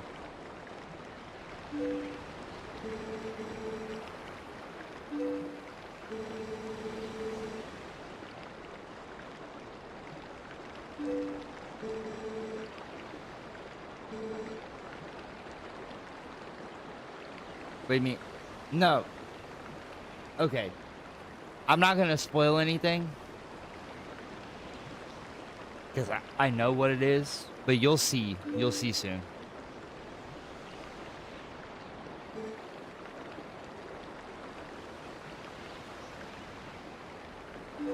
I was about to spoil it for you, but I didn't want to do that. I was really about to spoil it.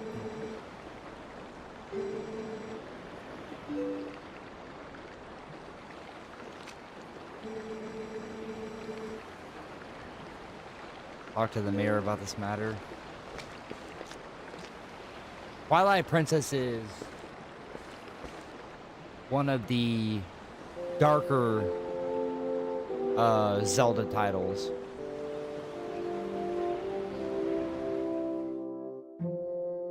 Like Skyward Sword's not really a dark game. But you got like Majora's Mask, Twilight Princess, Breath of the Wild, Tears of the Kingdom. Other than that, the rest of the games are really, you know, they seem to be happy-go-lucky type of games. Whereas with this, it's not. These are like dark and broody type of Legend of Zelda games.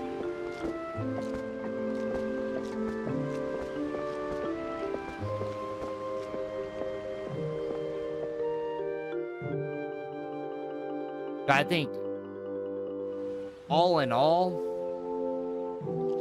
when you're talking about story, I don't know what is more dark.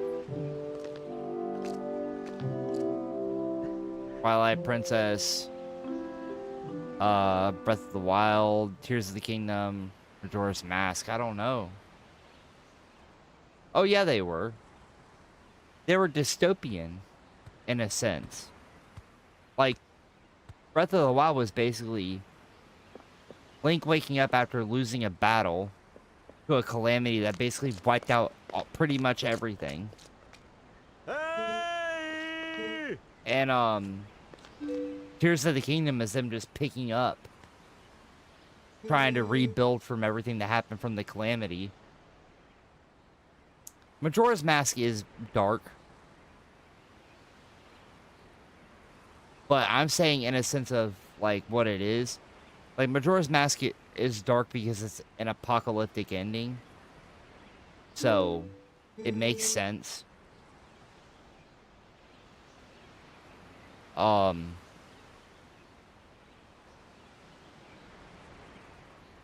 But yeah.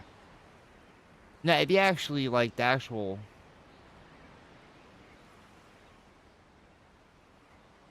Oh, no, it's... Yeah, that game... Breath of the Wild and Tears of the Kingdom are really dark. As far as the story is concerned, it's very dark.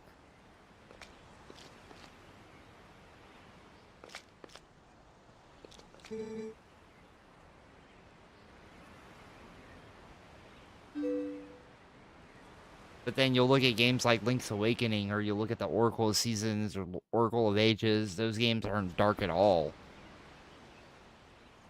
Oh, dude. Yeah, I'm gonna have to get used to this. It's inverted again.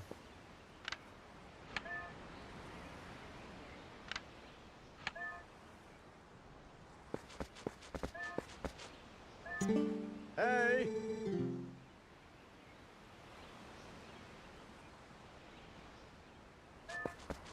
Yeah, I'm gonna have to get used to this shit.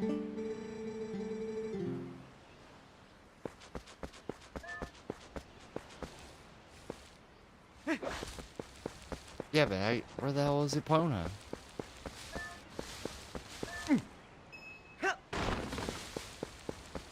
Oh my god, dude. Yeah, I'm gonna have to relearn. Because I'm not going through all that shit again. Yeah, it's inverted again.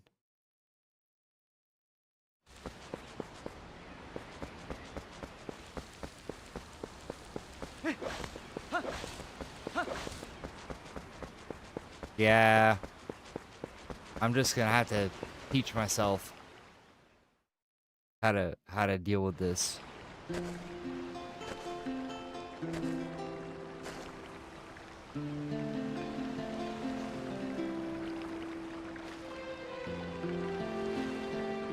It'll be alright. I'll get used to it eventually.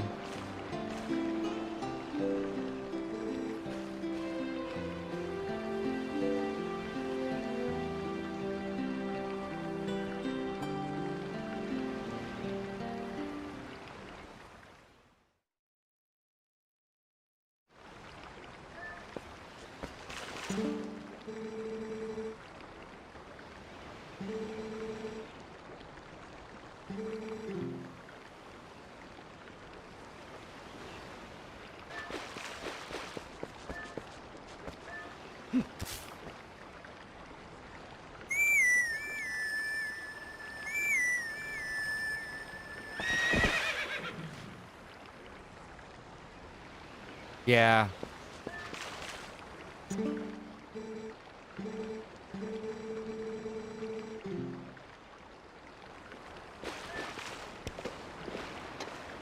It's just like that's me going right, that's me going left.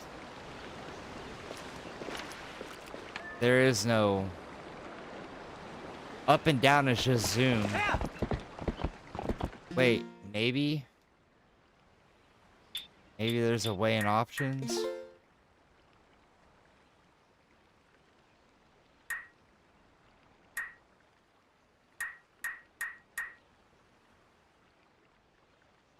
Oh.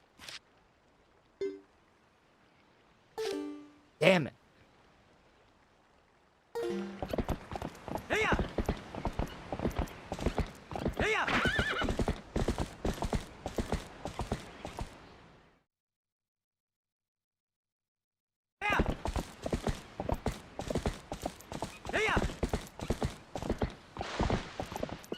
Okay, turn around, Epona. Let's go.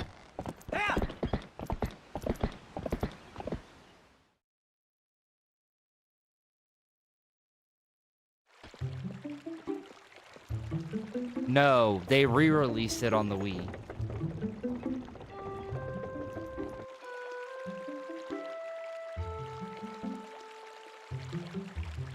But no, this is originally a GameCube game.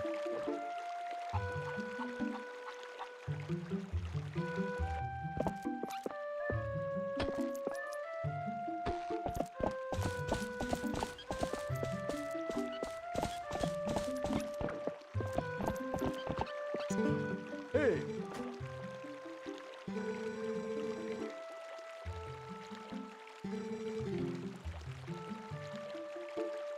Okay.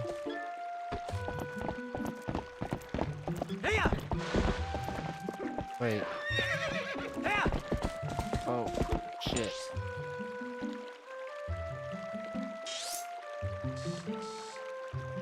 I going?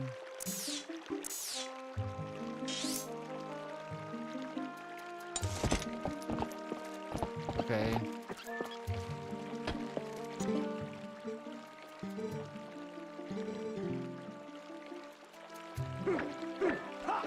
I barely played it though. I didn't have time. I had to return to the. Oh, true. Okay, let me see if I missed something back here.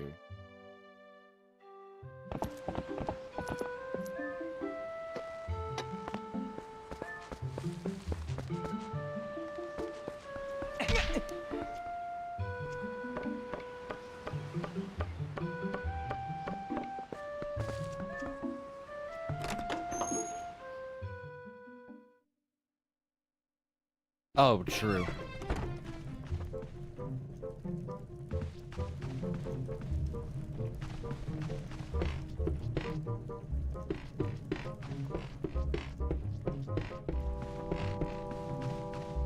Okay, I'm not worried about this. I forgot what I was supposed to be doing. I wasn't paying attention.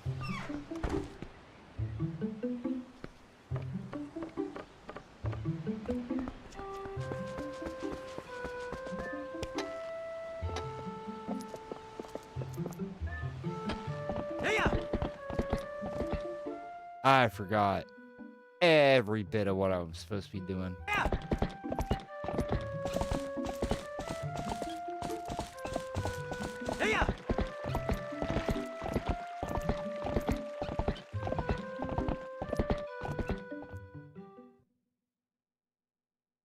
Oh, true. Yeah.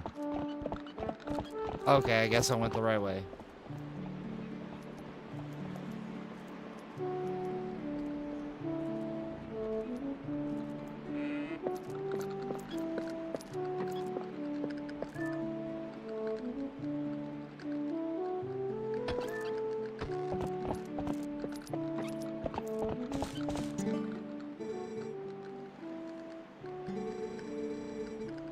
They won't listen to what I say.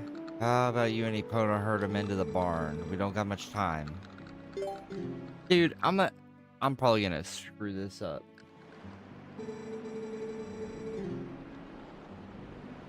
Go on.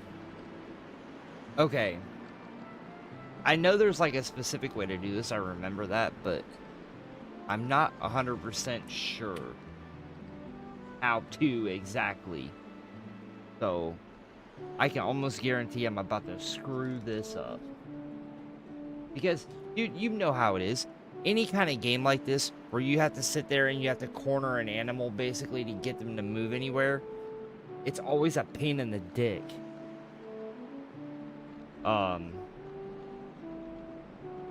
It's just like, what's it called? I can't remember the name of the game.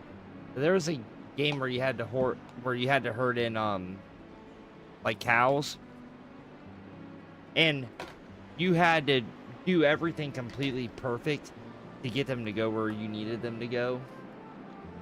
It was stupid.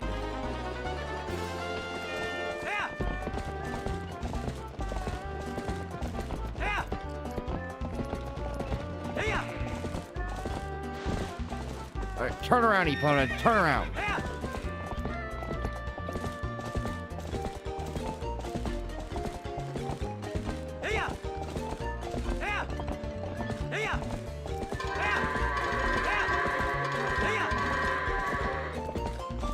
What are you doing, bitch? Go.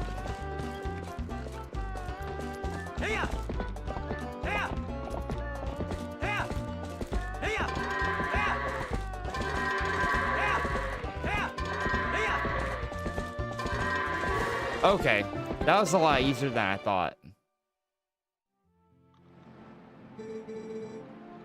Yeah, dude, anything with herding, it's ridiculously difficult to do. But this wasn't that bad. Want to practice with the fences?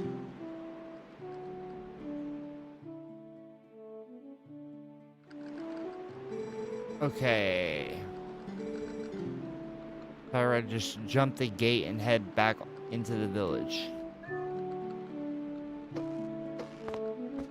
Wait, hold on.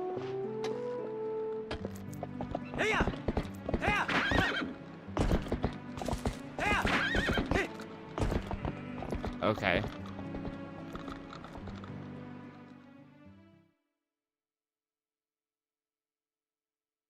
And I know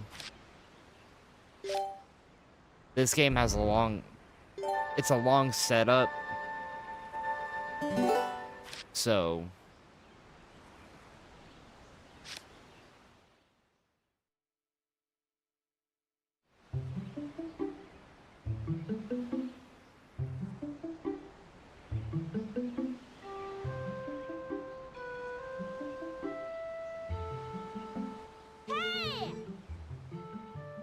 oh my god.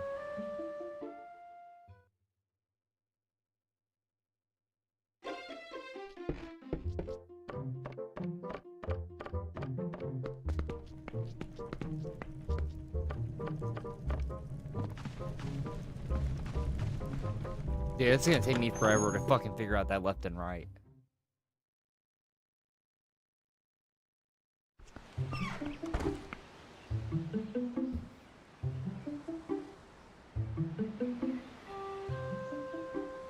Let me see. Is there a way to just hit invert?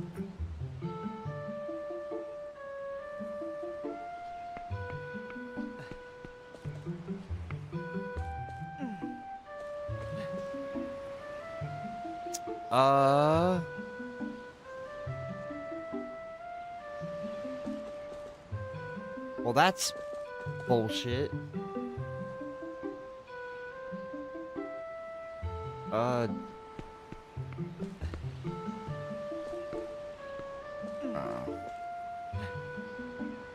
That's bullshit, man. That sucks.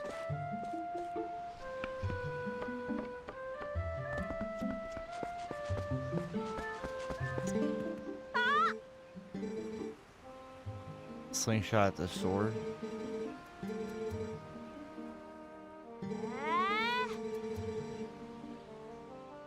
I wish there wasn't a button.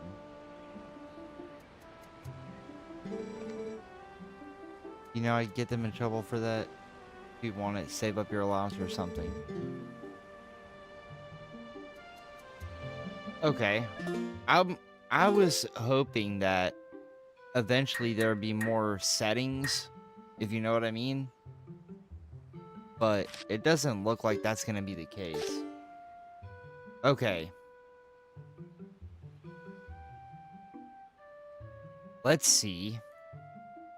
But this is where shit gets weird. No, it's working.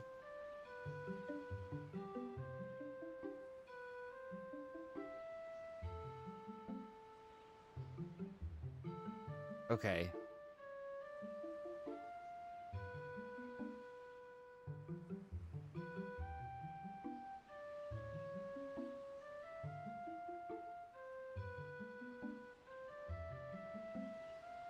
No, not that.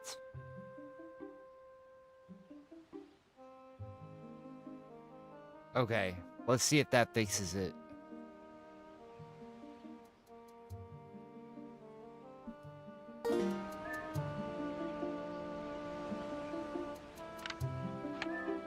Okay.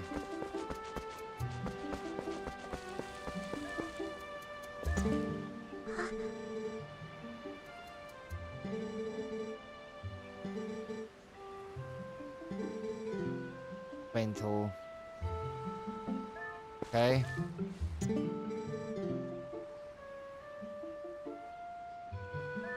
Okay, so where the fuck am I going?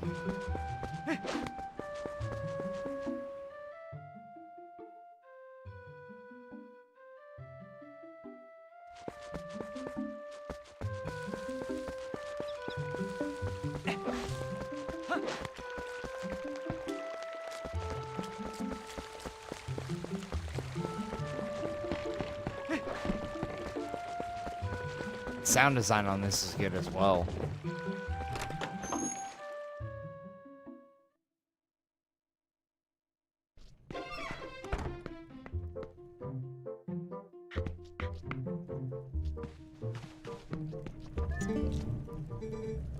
Jesus Christ.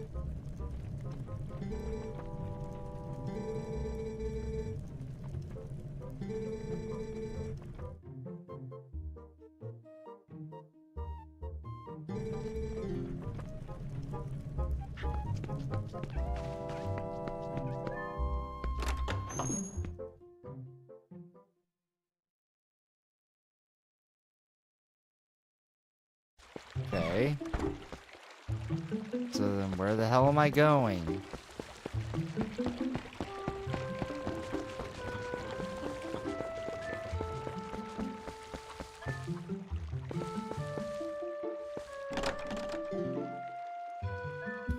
Ow. Son of a bitch.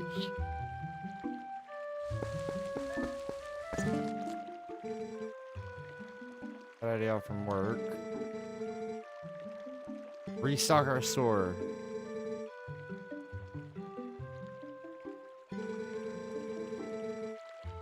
Built themselves a fine nest up there. I was thinking about knocking it down.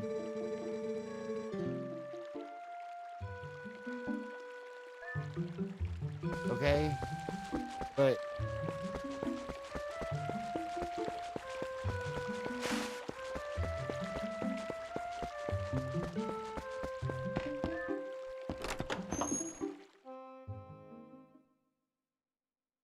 come on.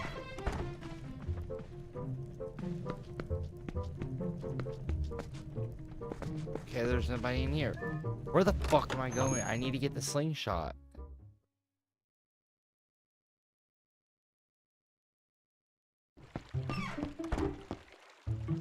I know that. Where the hell am I going to get it?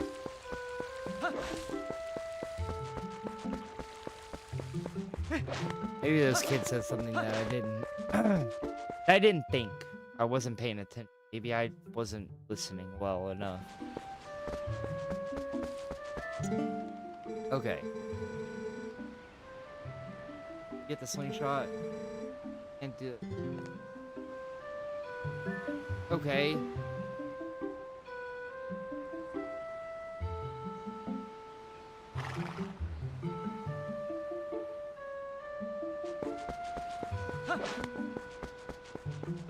Not making any sense.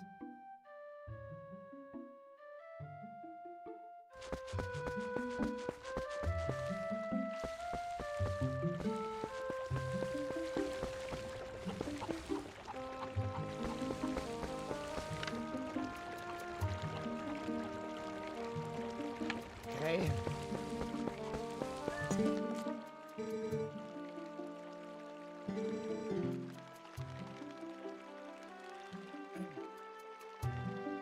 Okay, so then... Okay.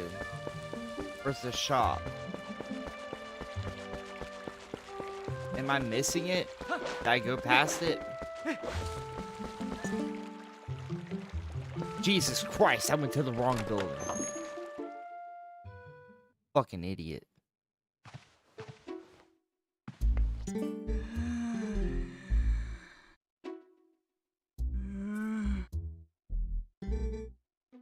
I'm stupid.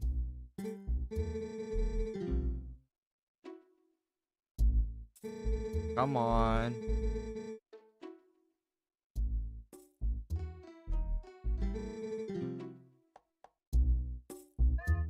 Okay. I need...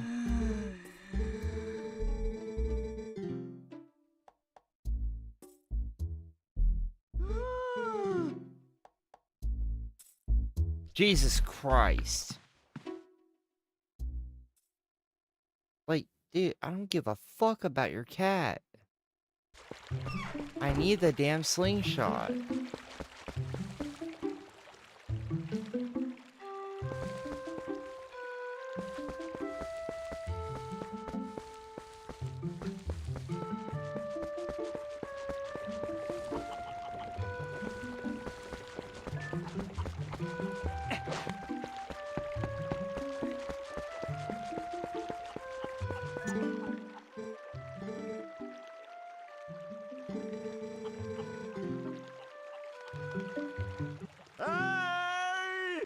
Oh shit.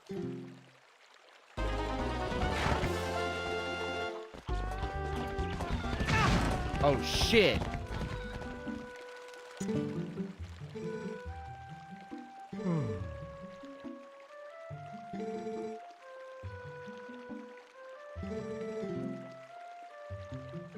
Okay. I wasn't thinking about that.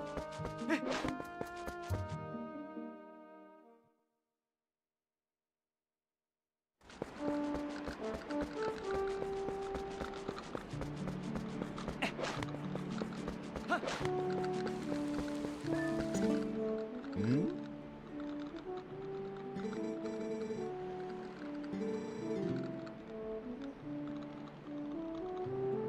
Oh. Young Tots were pretty fired up talking about how they were going to play with you today. Okay, I already know that. All these people look funny. The only normal looking one is Link. The rest of them look messed up.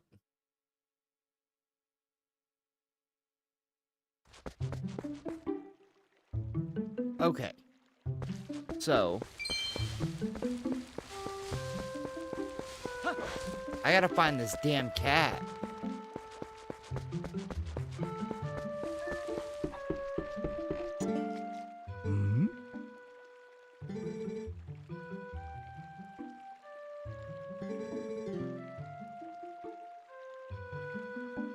Dude, Jesus Christ.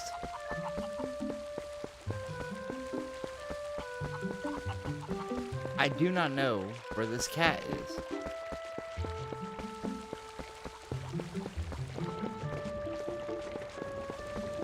Hey! Oh!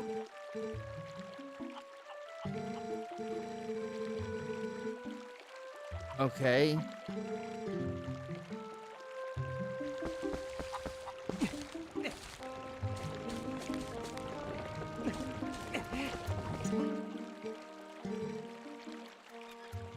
Oh.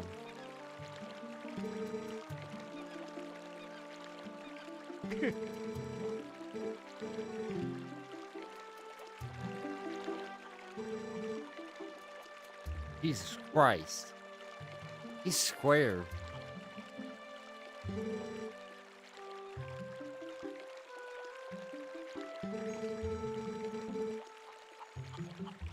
I'd let you know. Hop across these rocks.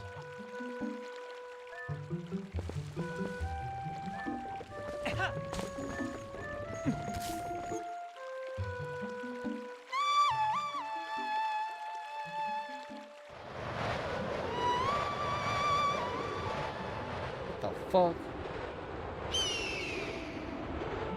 Oh, now I got an eagle. Never mind, it's a falcon.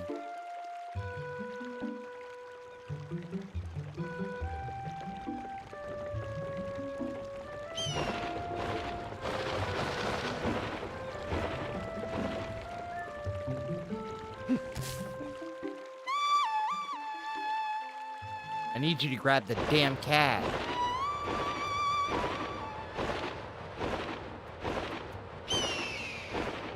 I don't need this damn cutscene every single time.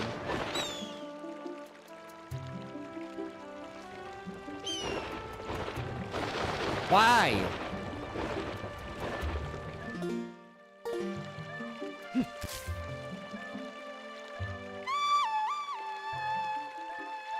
Come on.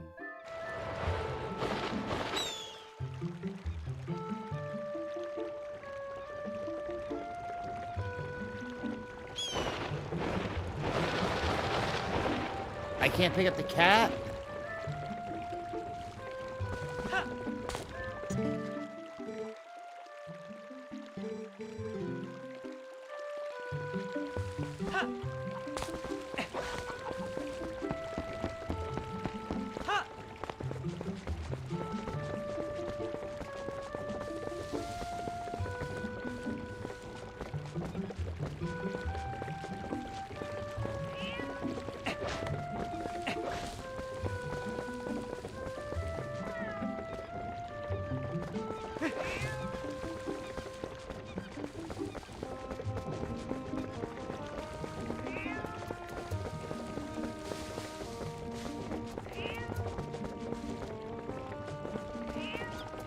Go home.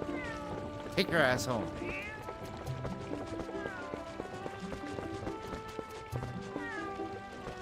No, you're not gonna fucking juke me.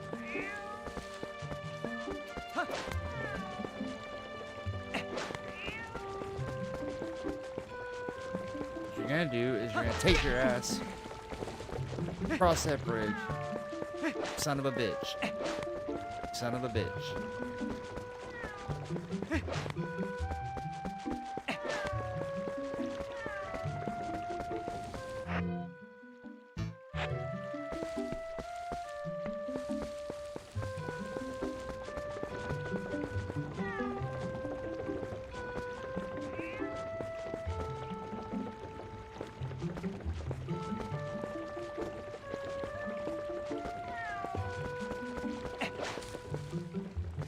Come on.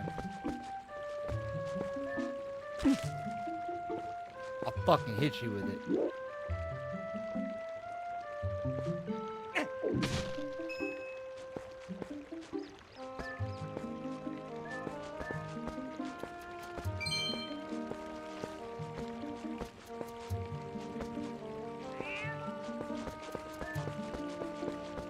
Motherfucker.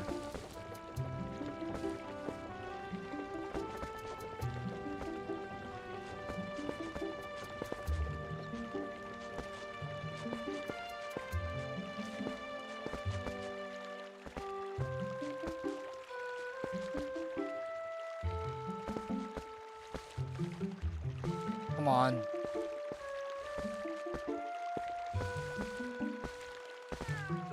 You motherfucker.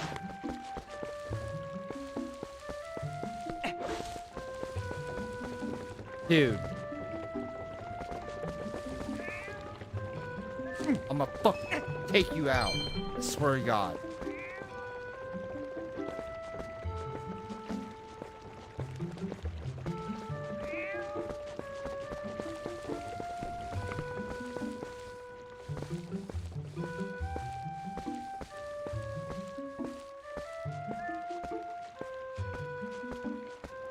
Dude, this is gonna piss me off.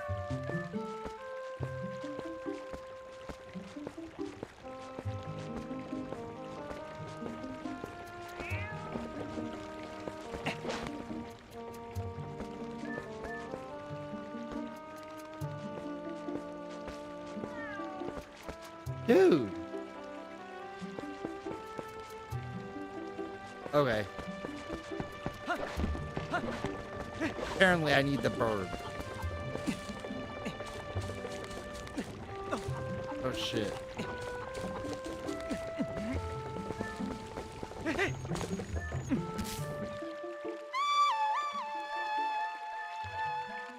Give me the damn bird.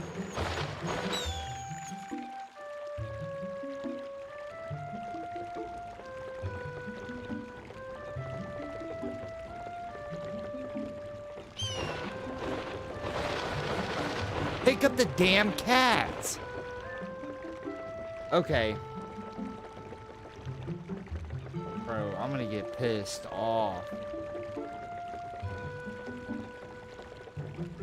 I'm about to look it up. About to ruin it right now.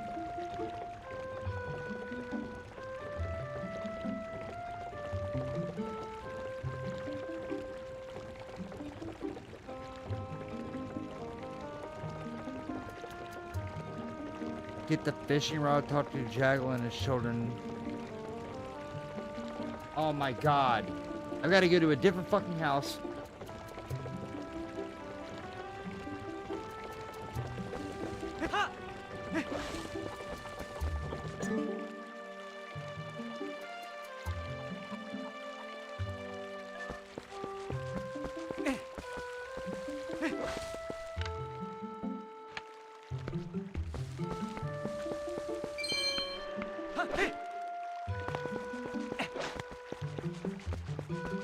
I've already went here, right?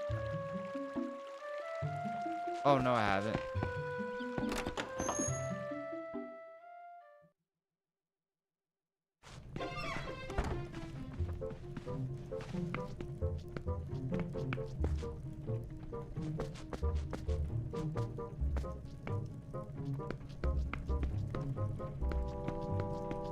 Yeah, I did. Say I gotta get the damn fishing rod, but...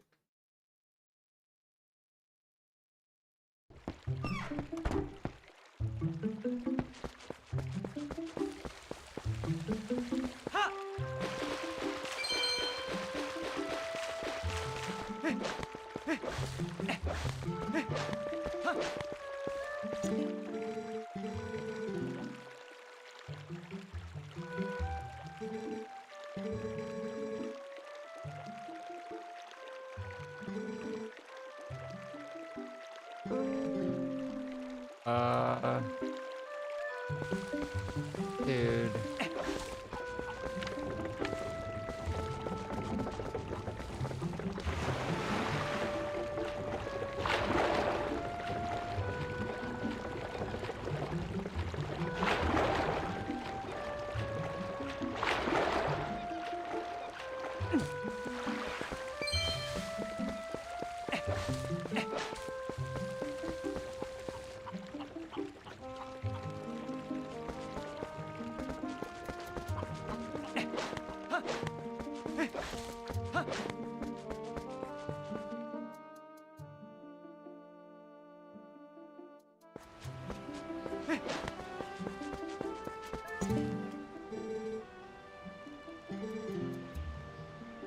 Mom has the fishing rod made for you. Okay, where the hell is your mom?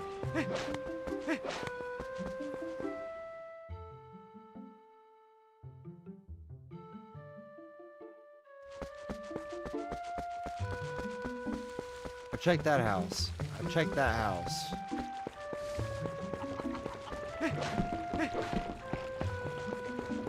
Pretty sure I checked this house.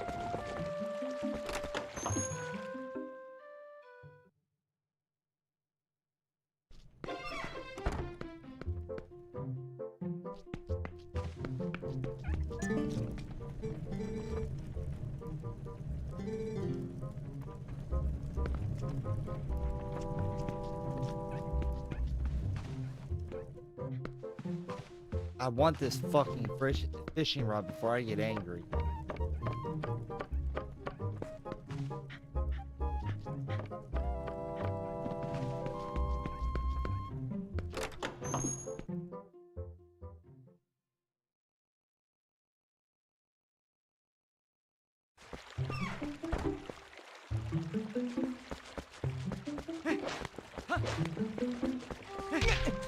Oh shit. I know. Because I have to catch a fish to catch the damn cat.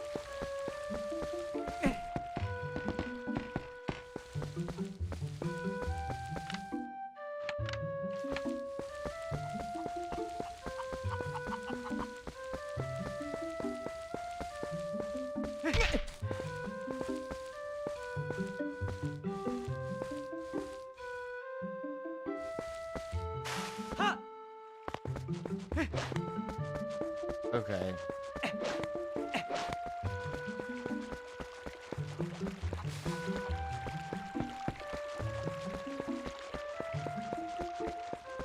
I already checked this place. Yes. Okay, so I gotta find...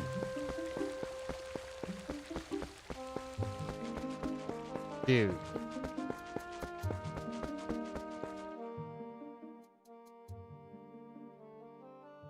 I'm about to lose my fucking patience.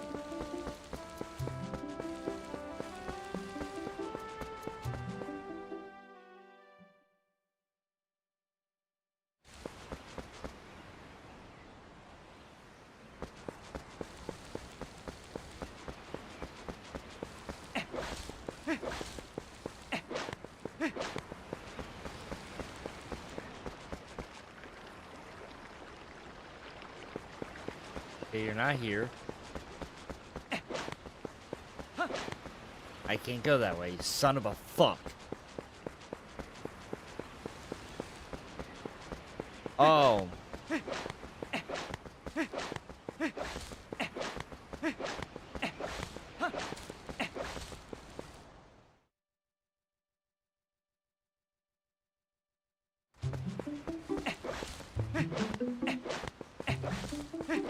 And you, motherfuckers, want to sit there and tell me I can't use my damn horse.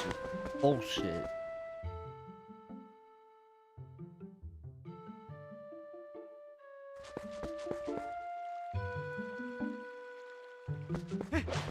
Oh, okay.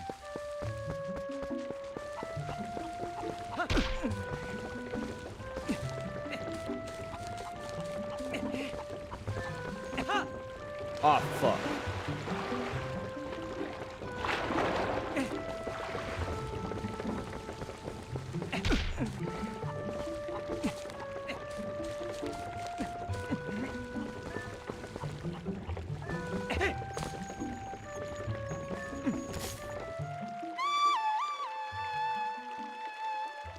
Oh, yeah, it does.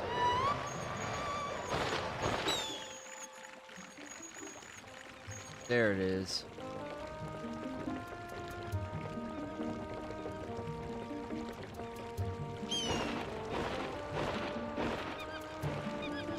Is it too far for you?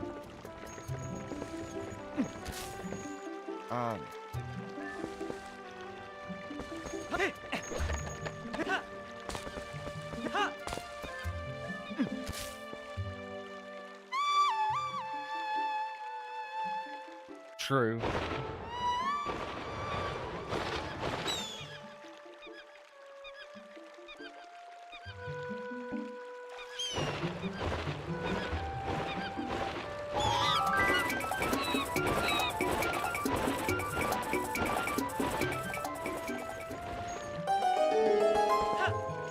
Oh, bitch. Oh. No, I don't need that.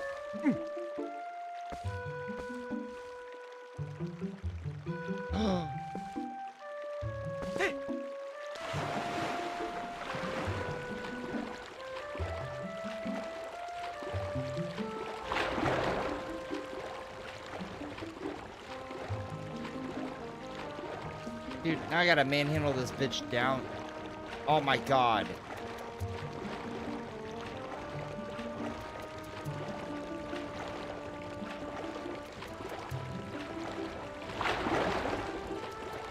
Dude.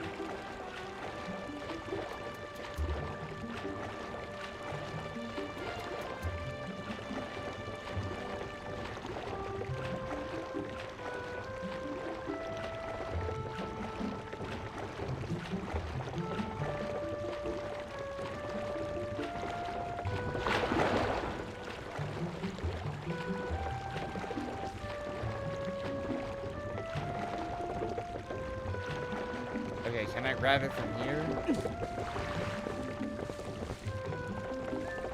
Yes.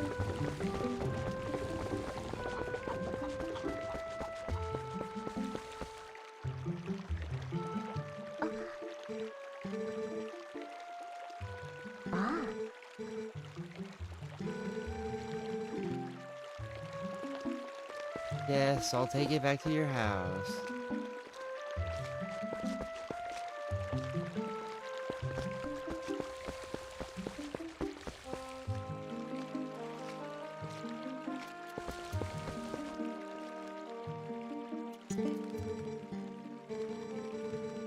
I forgot I'm supposed to give you this.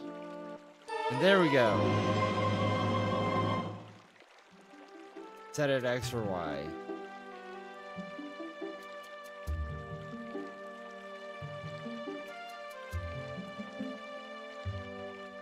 Catch fish without bait, but you'll catch a larger variety of fish with bait. Okay.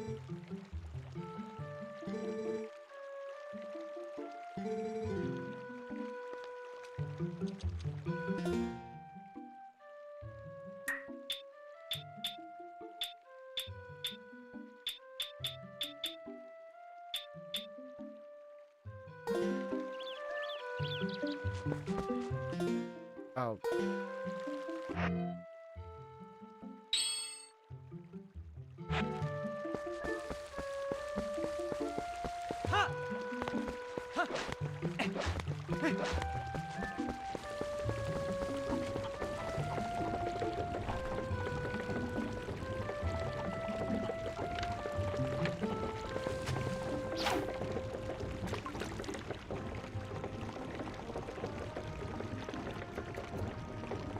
On.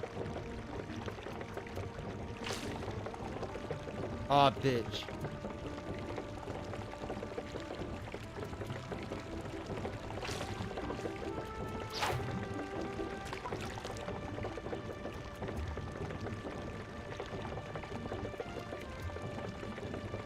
Oh, true.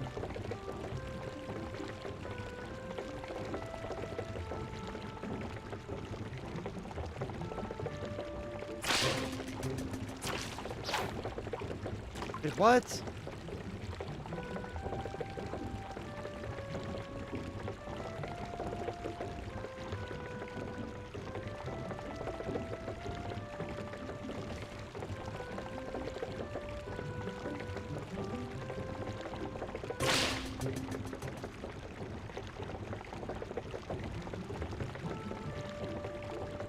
Okay, what is that?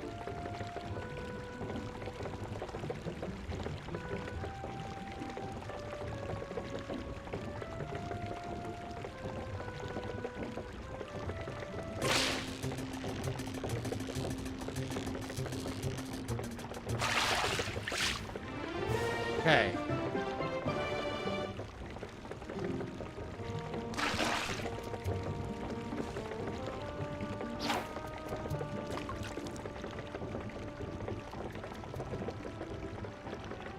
You get a game that puts a water wheel next to a waterfall, and the water actually fills up the buckets and calculates the weight to make it move more. Oh, true. What the hell?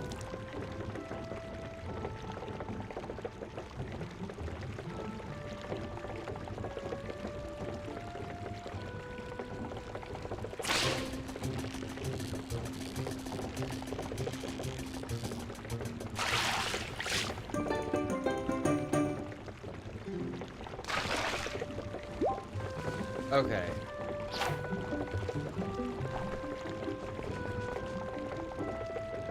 Alright, now I got the 2 fish.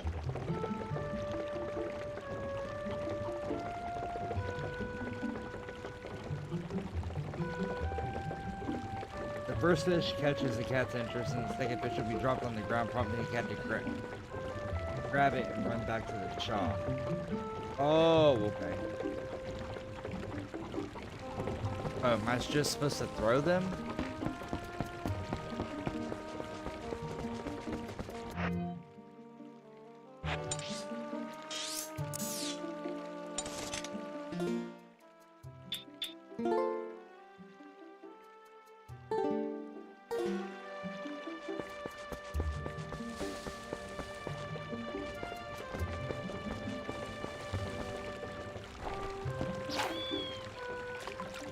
Am I seriously supposed to catch a fish next to this fucking cat?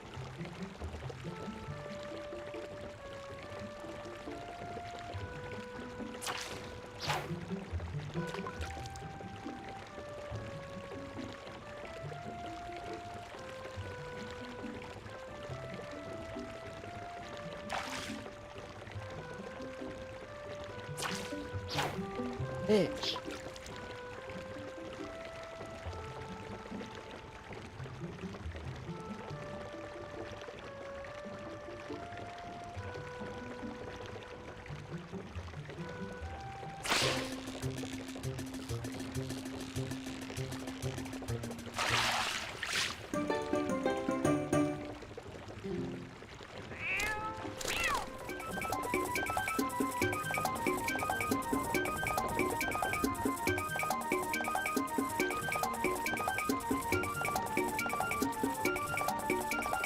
It told me I only needed to catch one. It told me I needed 2.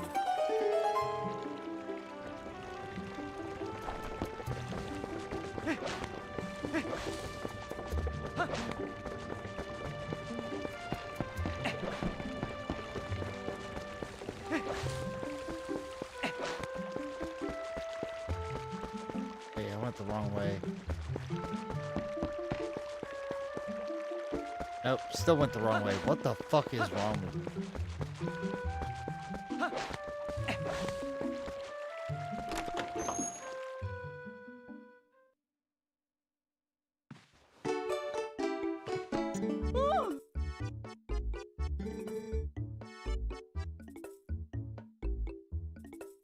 True.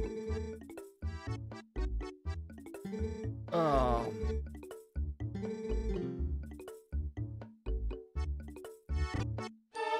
Okay.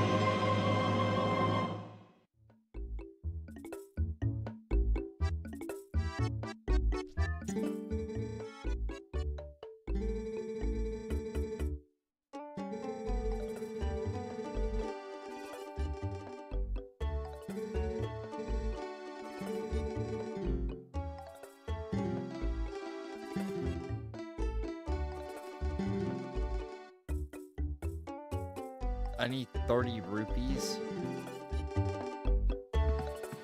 Shit.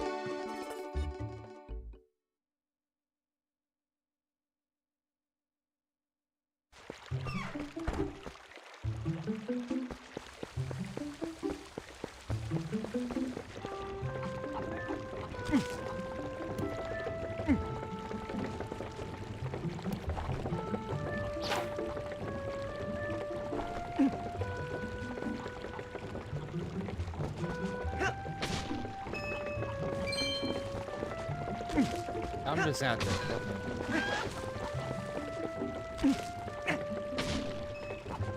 I need money.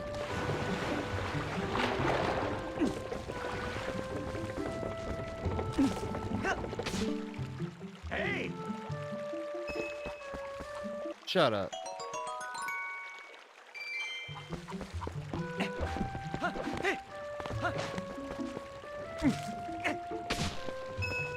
Oh, there we go.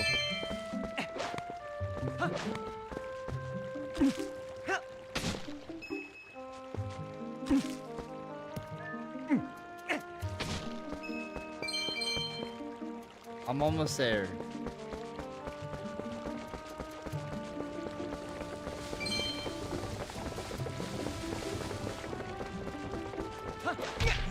Ooh.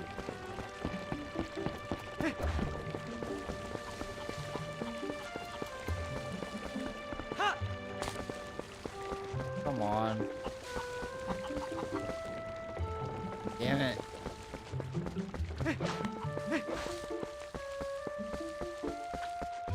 Gotta be some more tall grass somewhere where I can fucking find some money.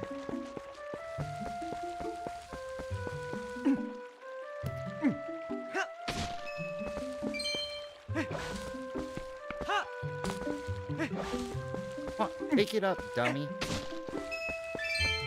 There we go.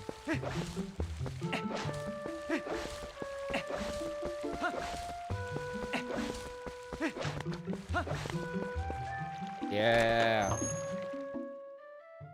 I get that slingshot. Hi.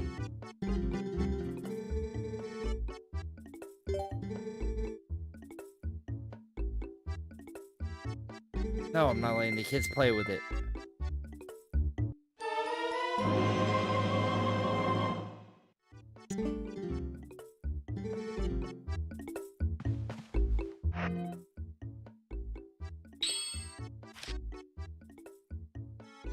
Hold down Y.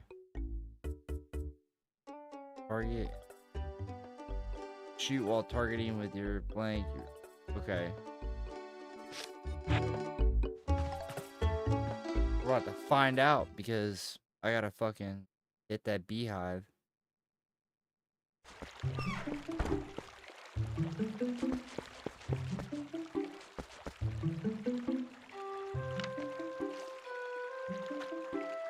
Yeah, right there.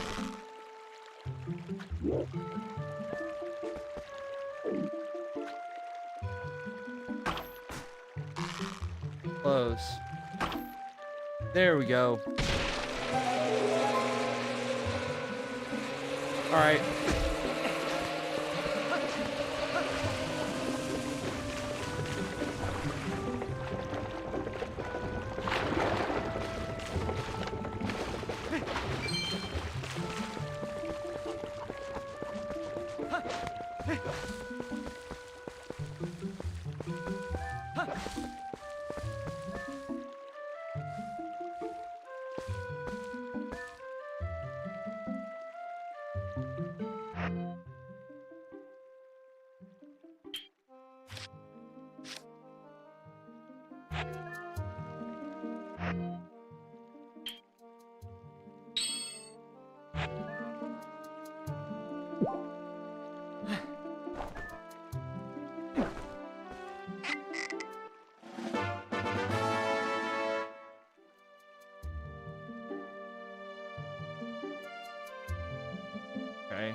Oh my god, I was trying to give it to you, stupid.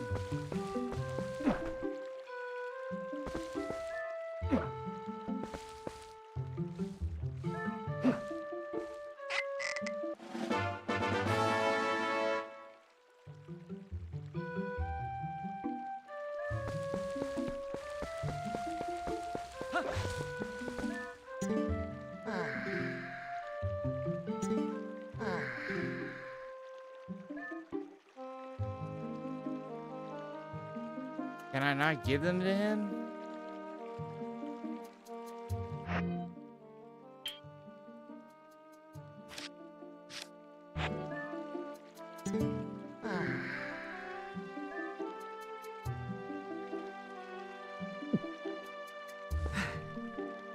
Oh my god. Okay, you stupid bitch. I'm trying to give it to you, but you're not taking it.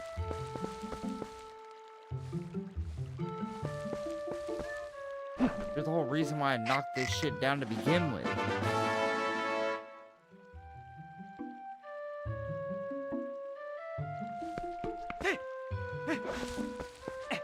Screw you then. I'm not giving them to you.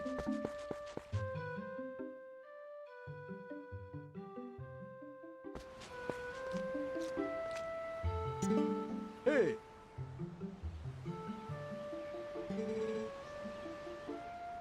Fishing rod. Better than you would think. Okay.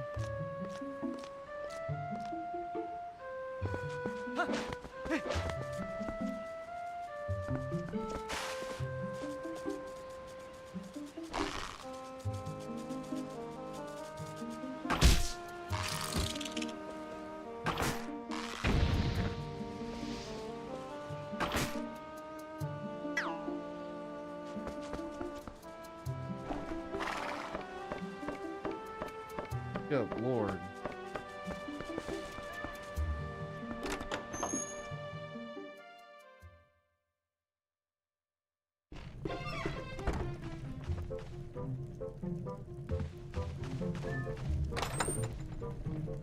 What's going on?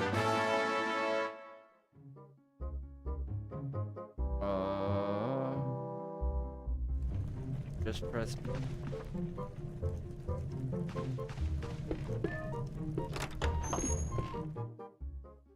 Yeah, I don't get why. The whole reason why I knocked down the hive.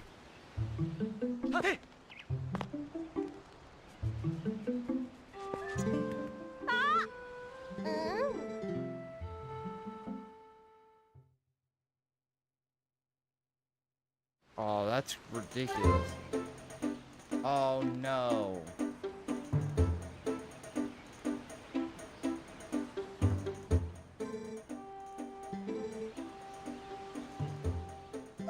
Dude.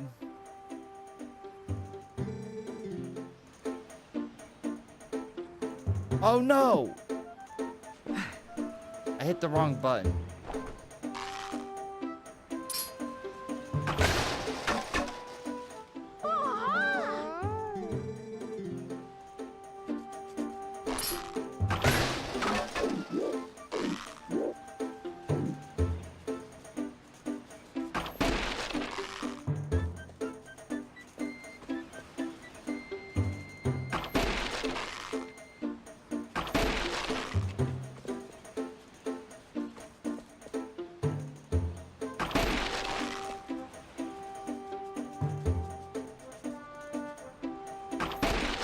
There we go.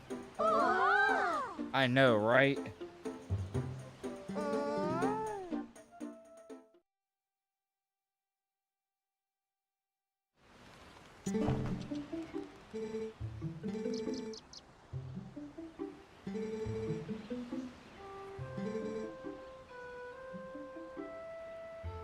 Brace on it. Oh, Davey in a dark room. Yeah, 100%.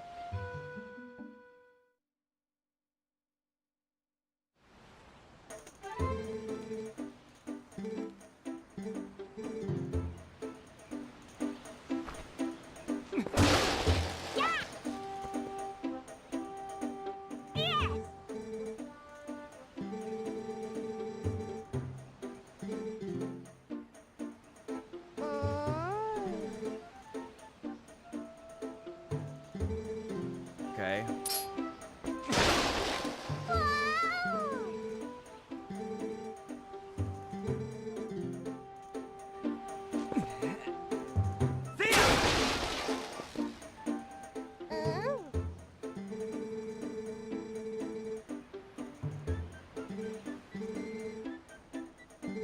Oh my god.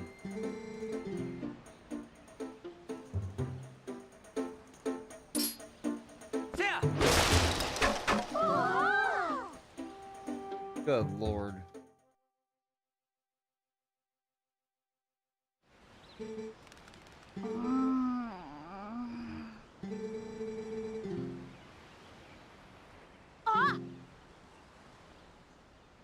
Uh-oh. There's a monkey.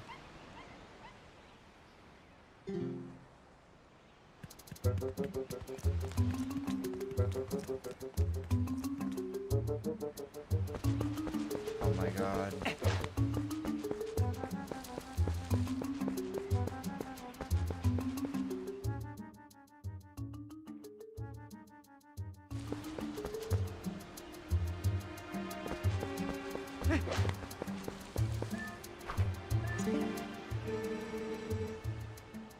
Okay.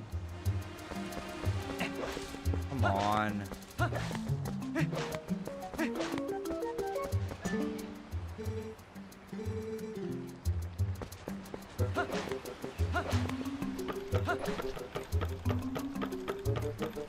I really gonna have to fight a monkey? Oh yeah. Music is great.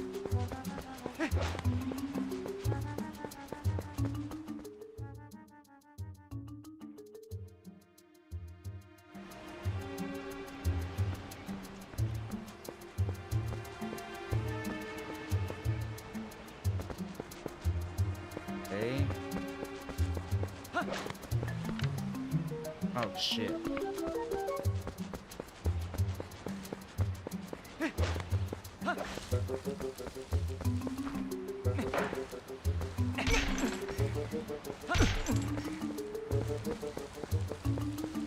And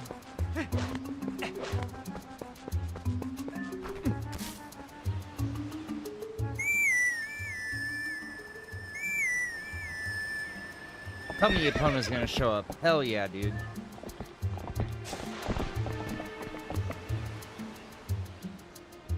I gotta jump the gate.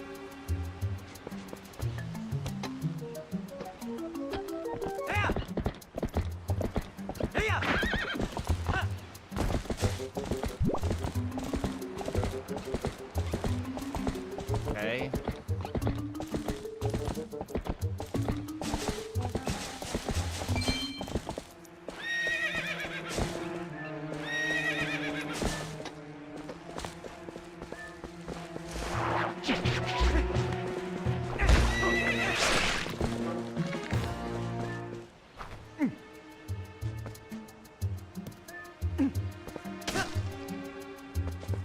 Oh, shit. Hell yeah.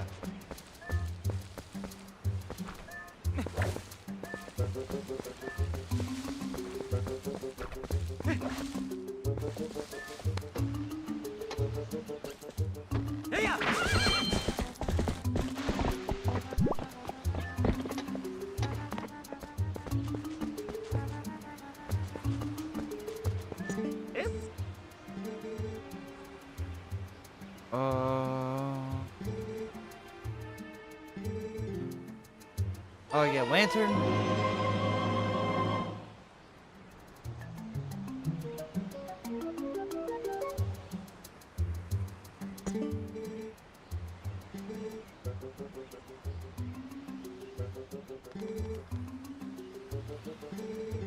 Okay.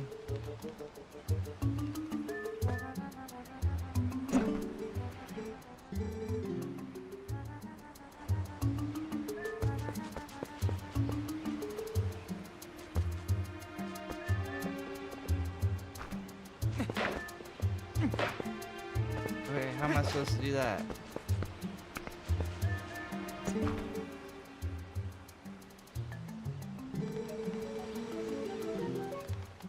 Oh.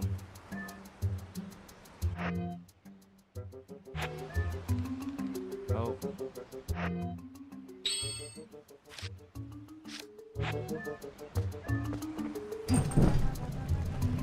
There we go.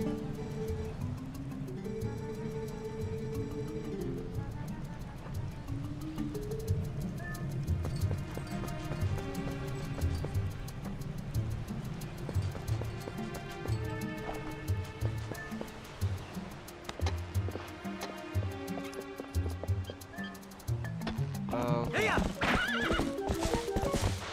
Ow. Oh, you can't go through there, Epona? Okay.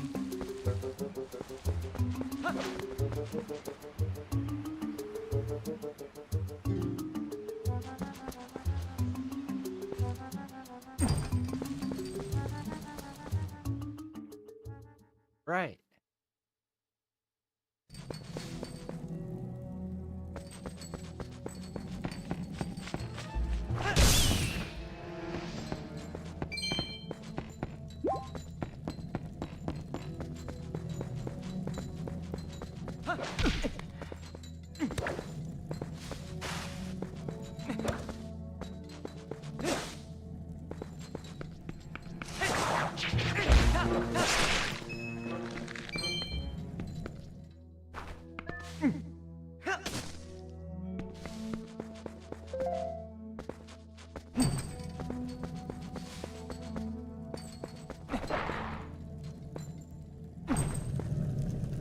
There we go. Get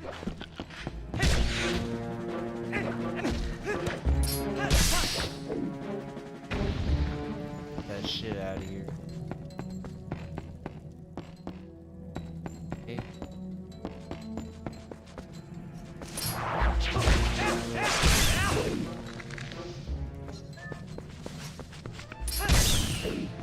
Damn. Hold on. That hurt.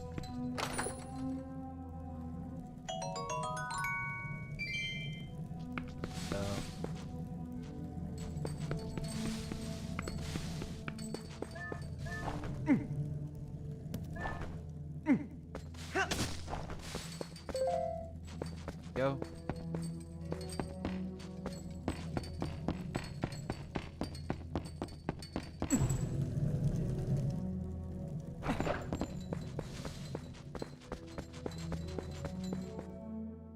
All right. Let's see what we got to do to this monkey.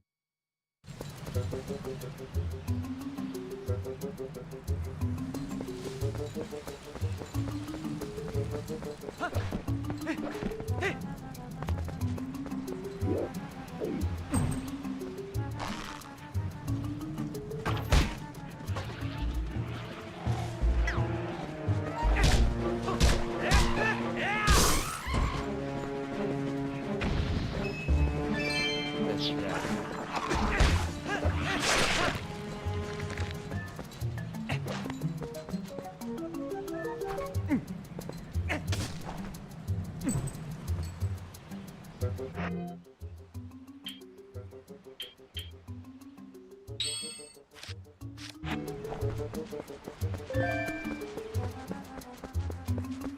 Come on.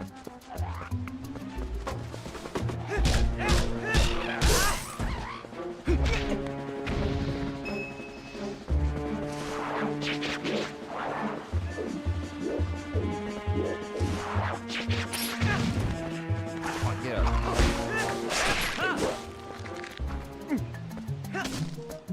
Damn.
Oh, yeah, true.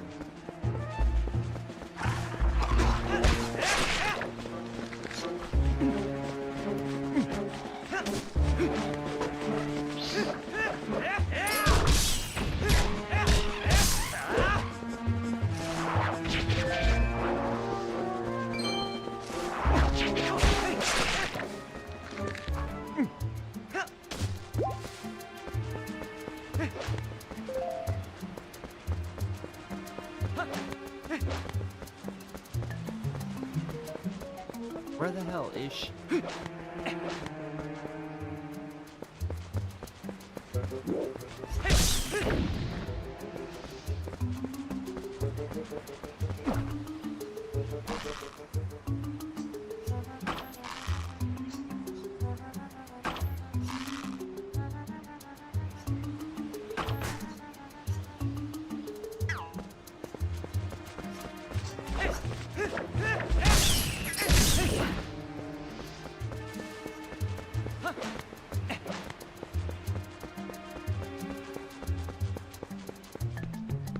This is crazy.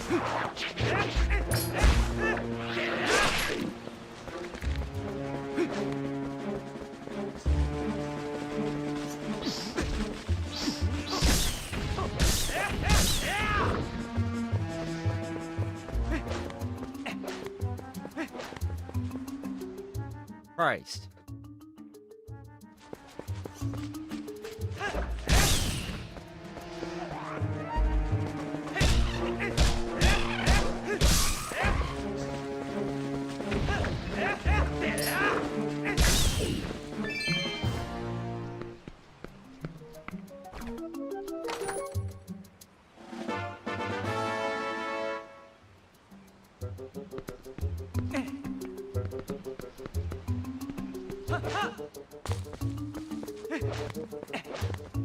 Oh, it's for that gate. Okay.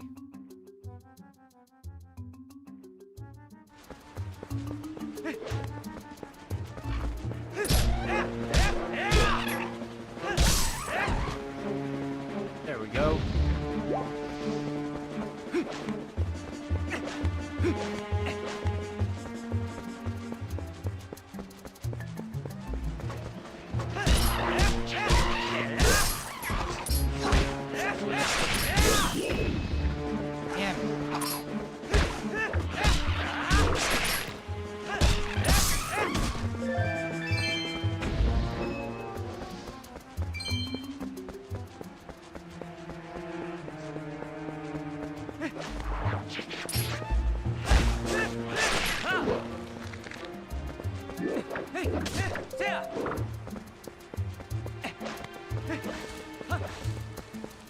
Come on.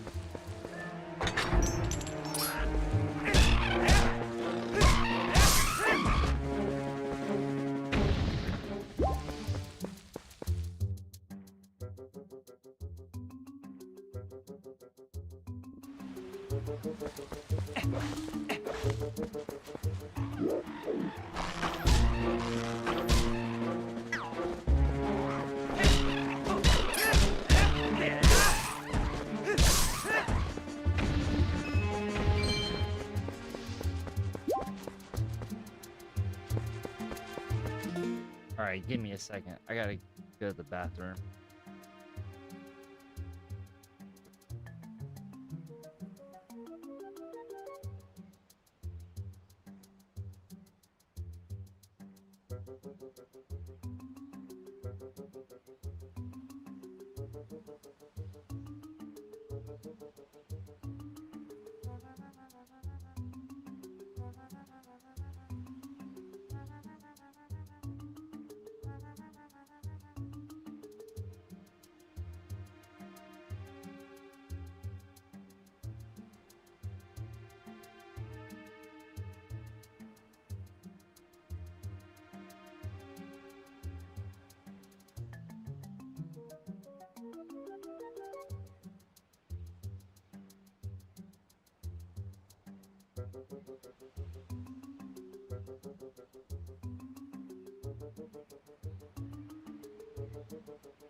Okay. Oh man, I almost peed myself. Jesus.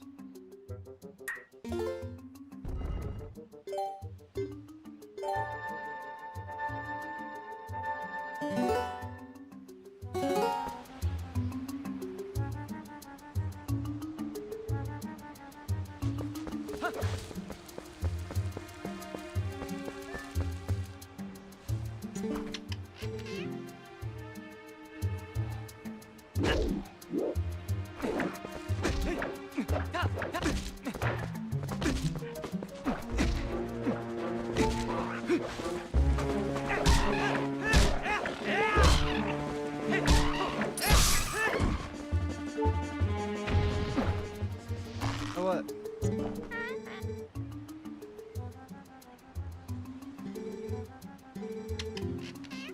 Yeah, that's what I thought.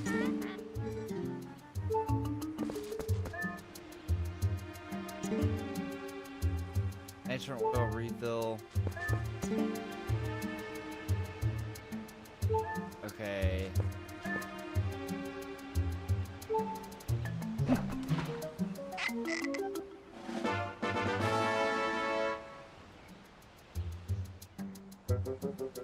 Oil. Set the lantern in the oil to apply an accent.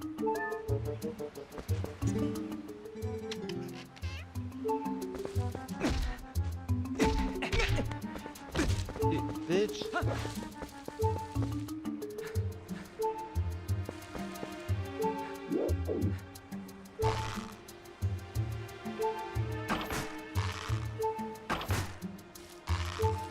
I'll fucking take you out, punk ass.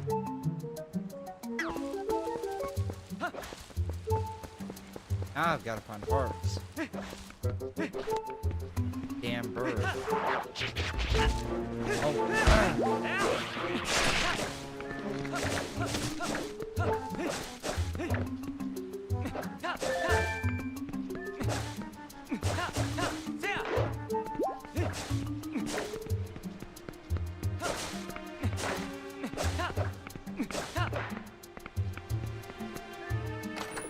Jesus Christ.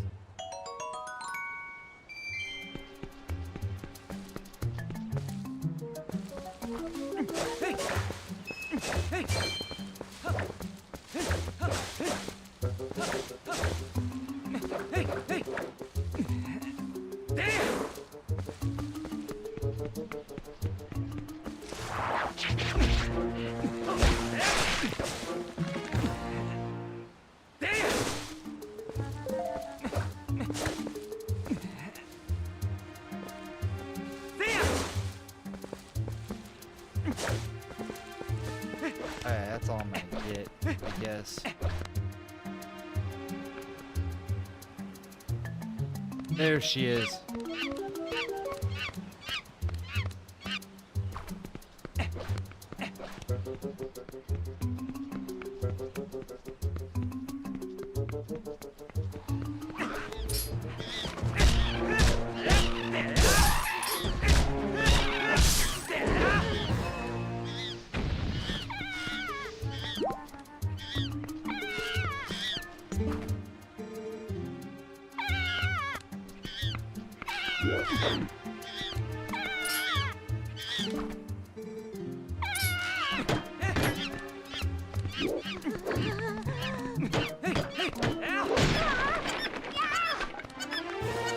There we go.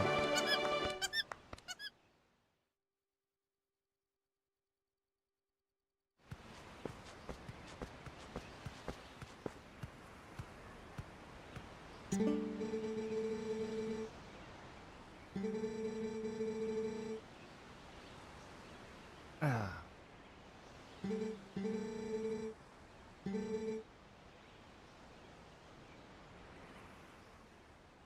What's up, Tom?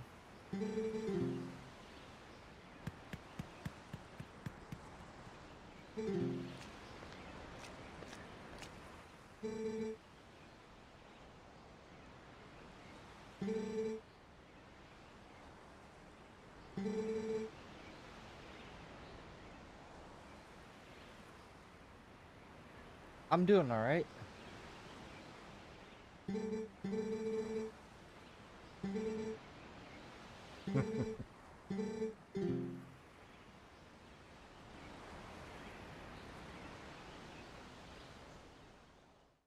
Oh, awesome.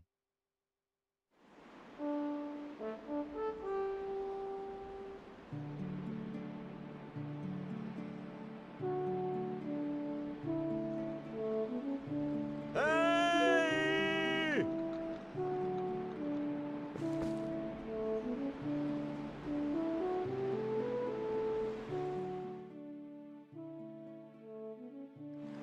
Oh, cool.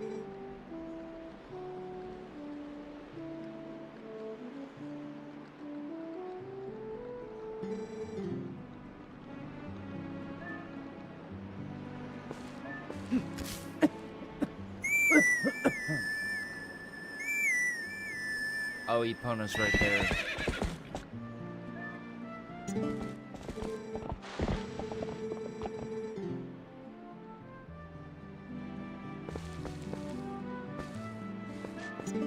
Hey! Oh, I gotta wrangle up these fucking goats again.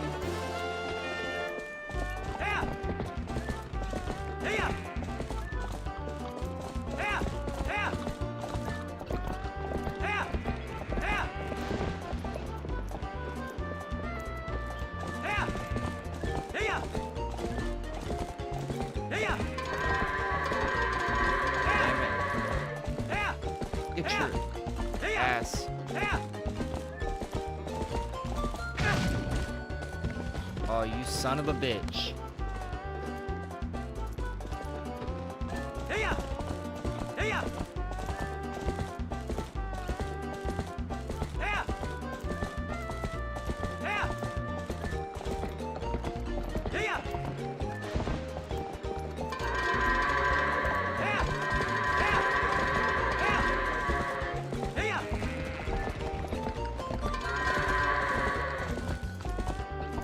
Dude.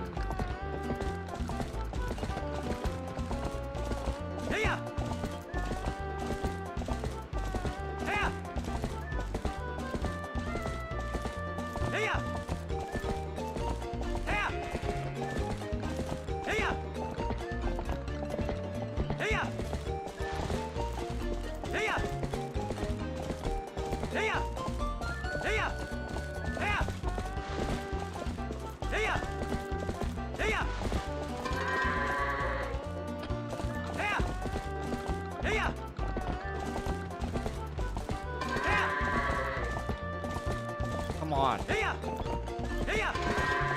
Dude, are you fucking kidding me?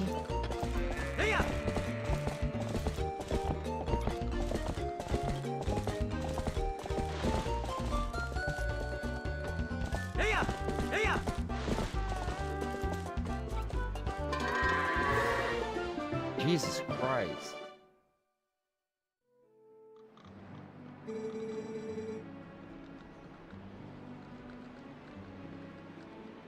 Oh, okay.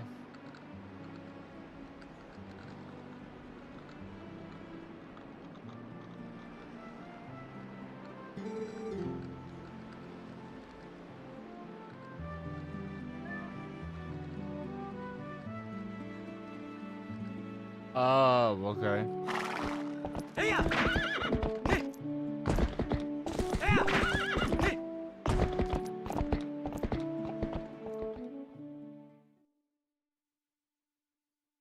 That's cool.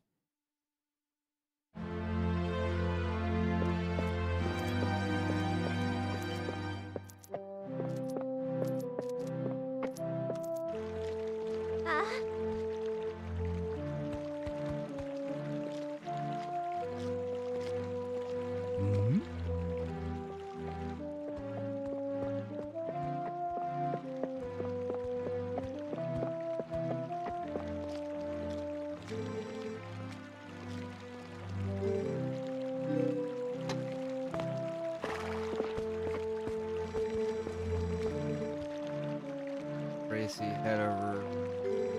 Okay.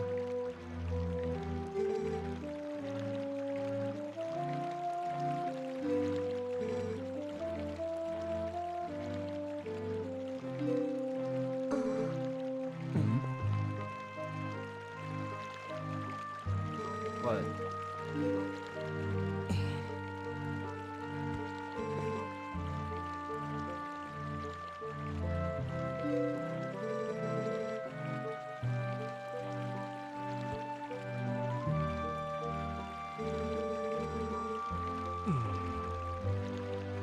Oh, awesome.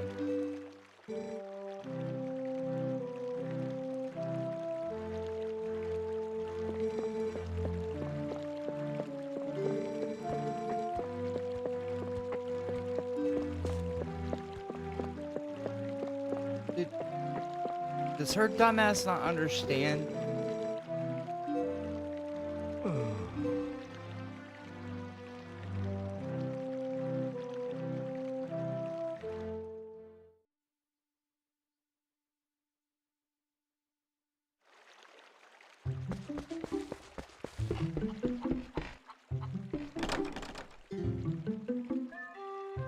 What the fuck, dude?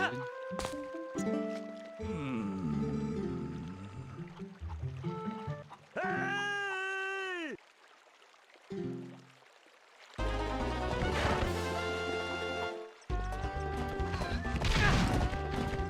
What the fuck? I hit it.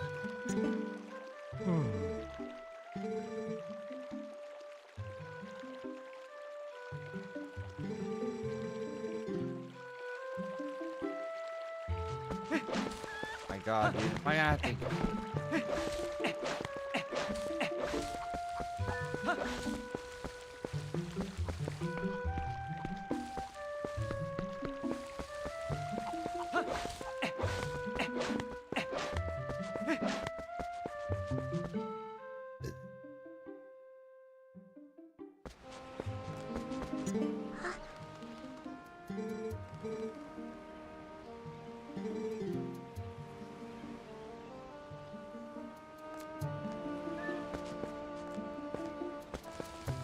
Come on, let's go.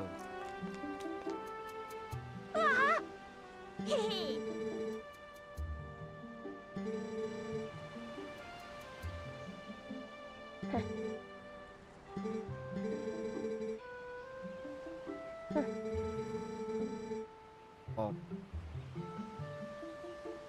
Oh, true. True, Bean.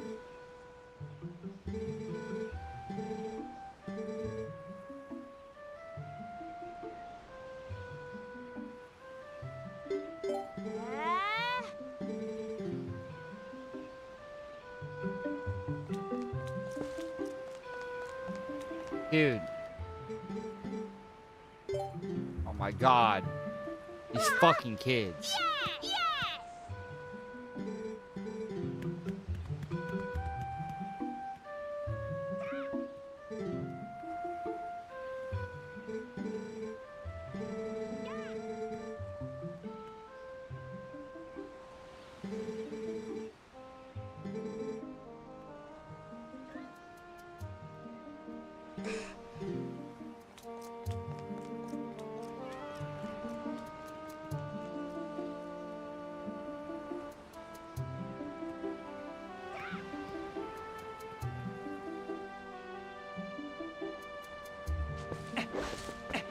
Fucking kids irritate me.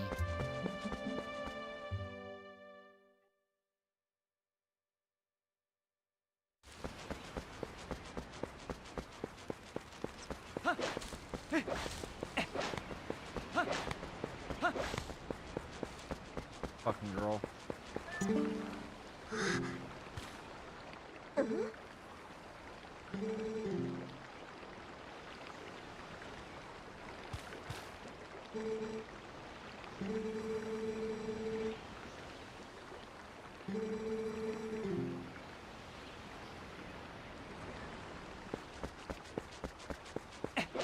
Jesus Christ, dude. How about she just shuts the fuck up?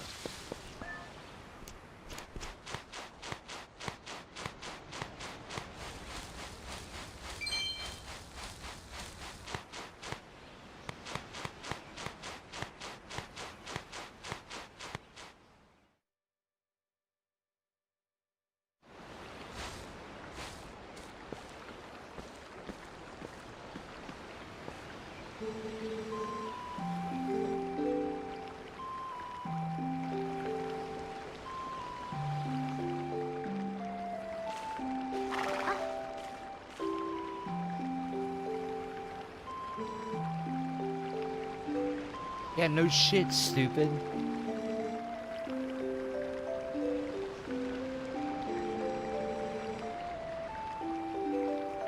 What do you think you were gonna do, dummy? You thought you were gonna keep it? What the fuck is wrong with you?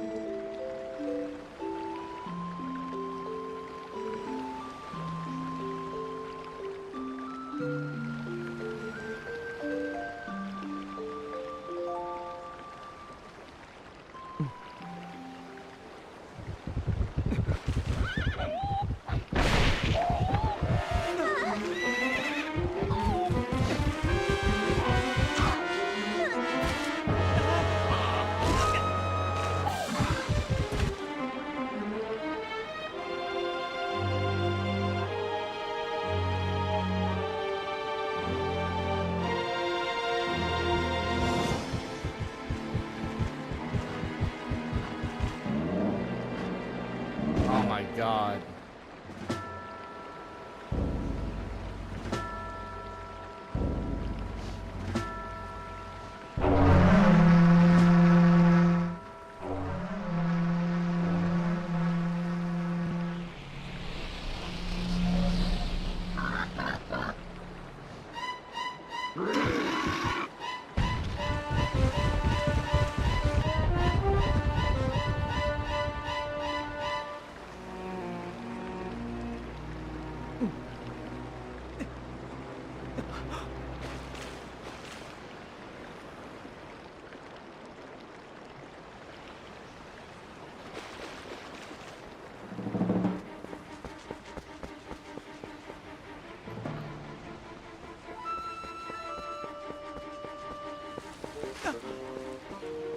Here we go, Bean.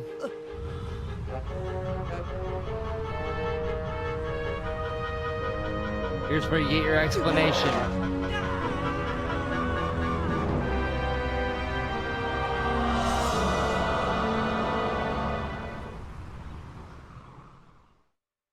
Sure you're paying attention, Bean.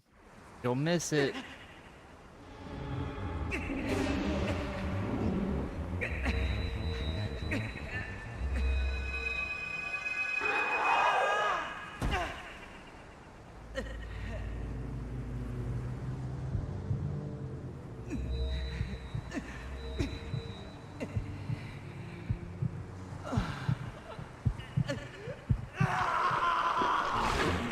There we go.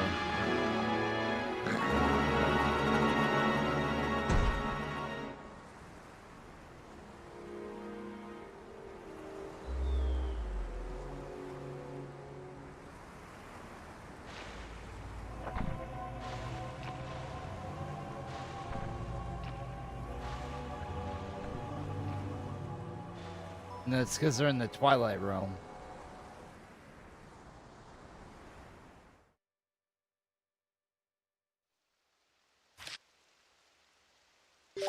Yeah, of course I want to save. Kind of a weird question like that.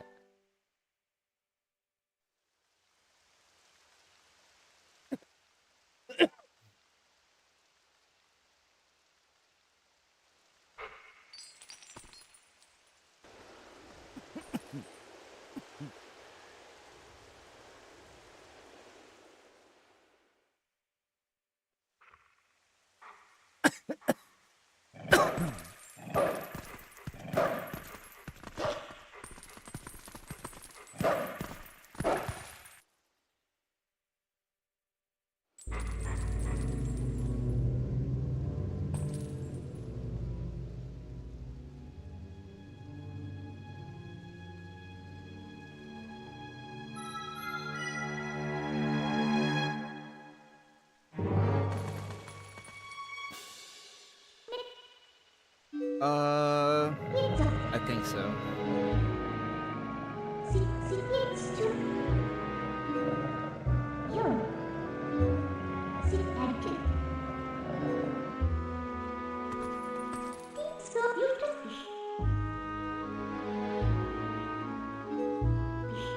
This is Midna.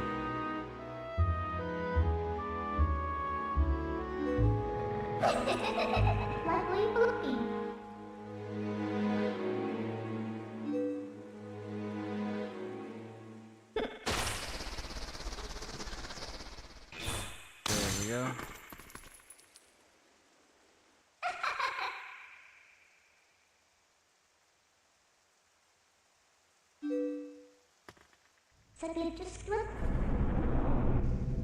She's Midna.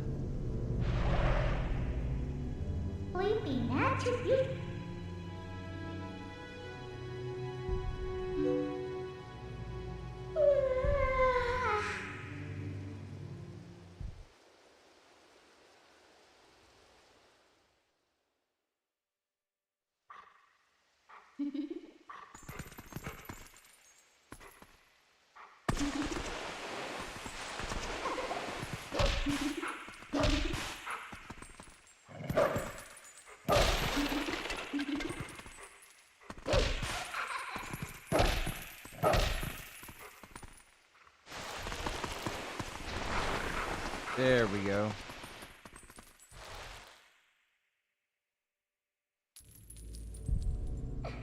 Yeah, I don't know.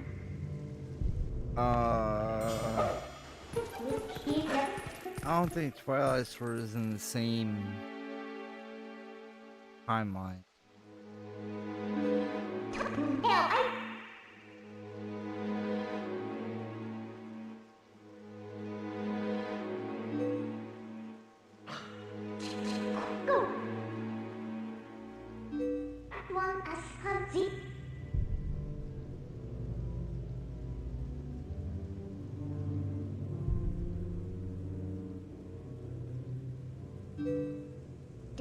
Okay.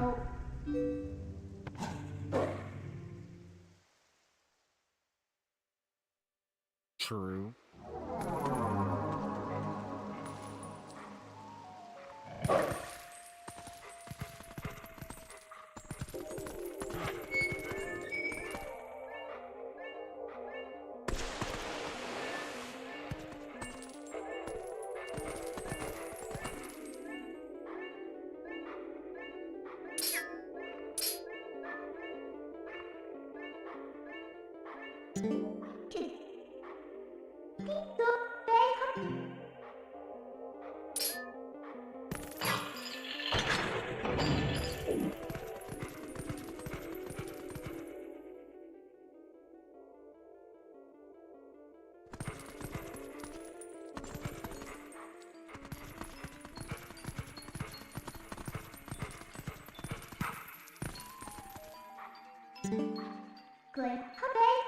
Okay.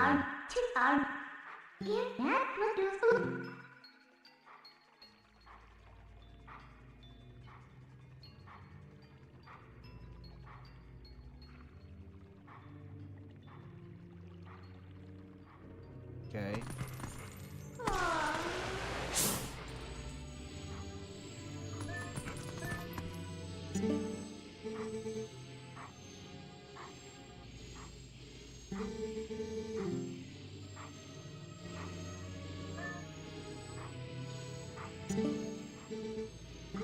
Okay, that's it.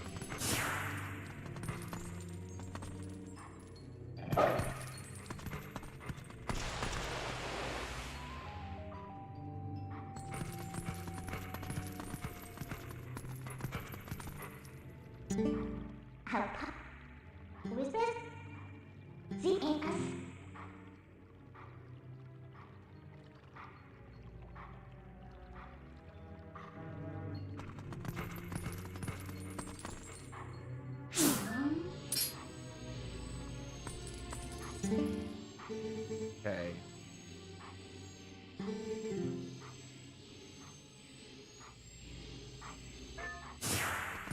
That doesn't give me any help at all.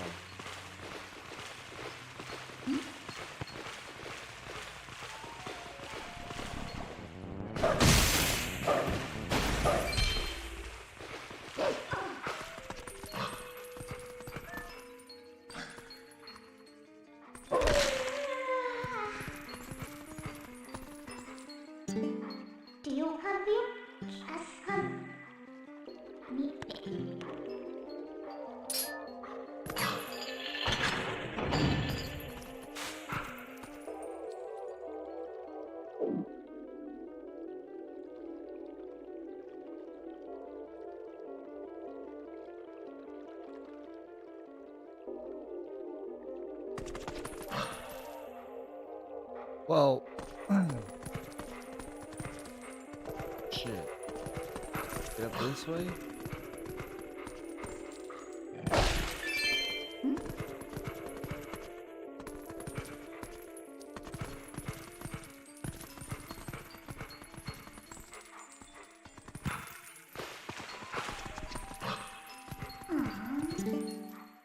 What?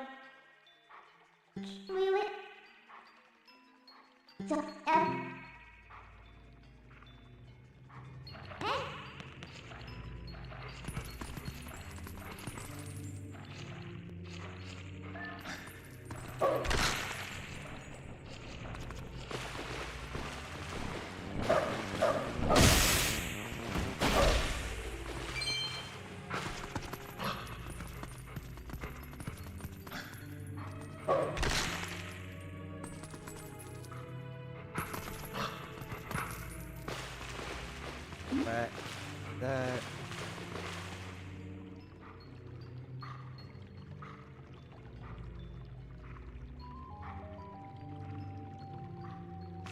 Oh no, she's cool.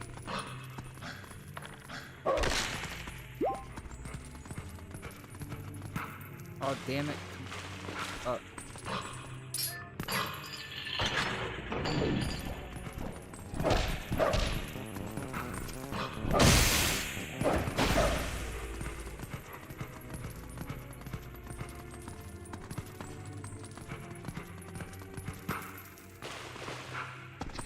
Okay.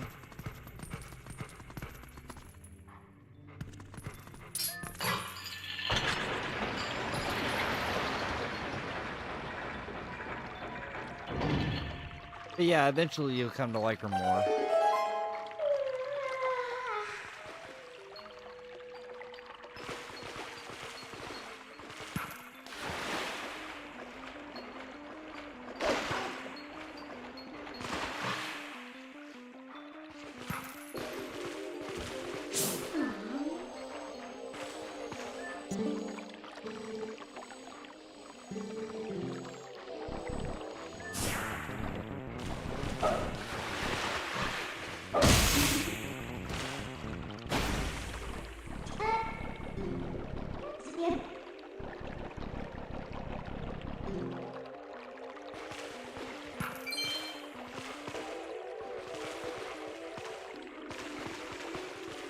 Okay.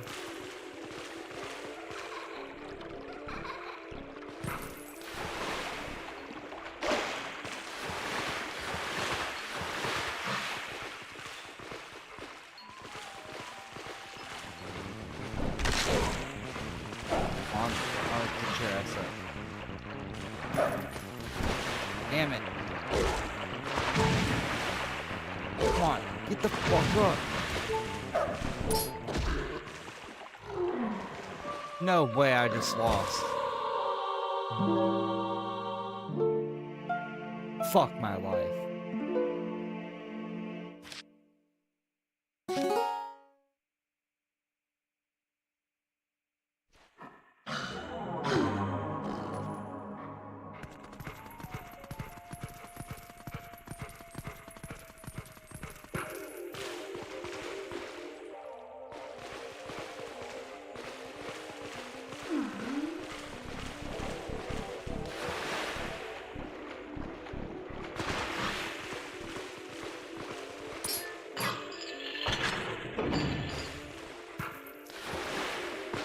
Motherfucker.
Check the fucking box, stupid.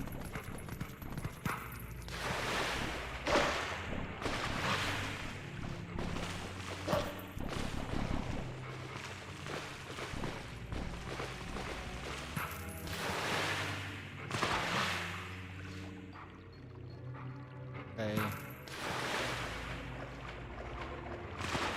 Don't fucking understand what I'm doing.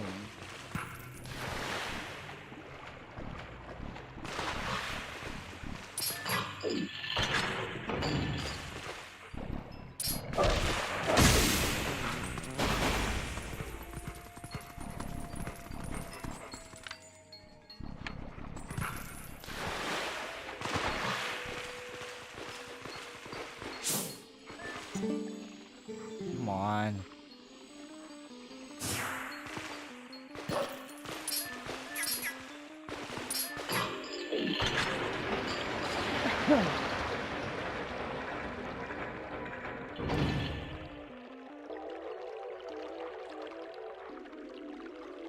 Okay.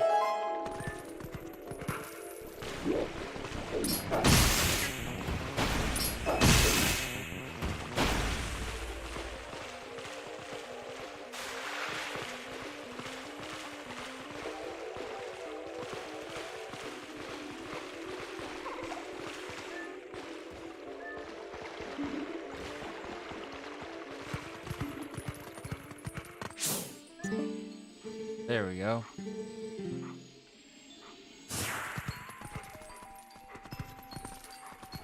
Probably. You today?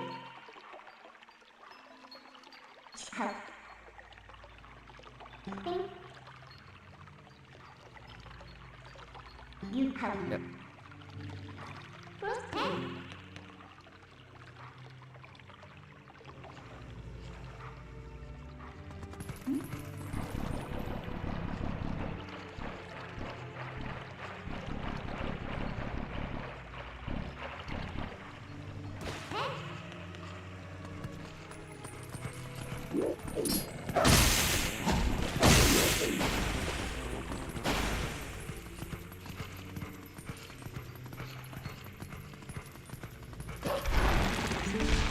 Fuck.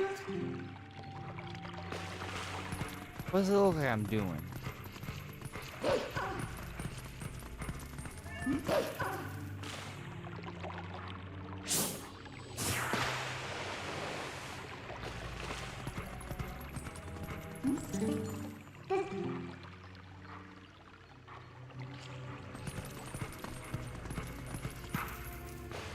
Fuck.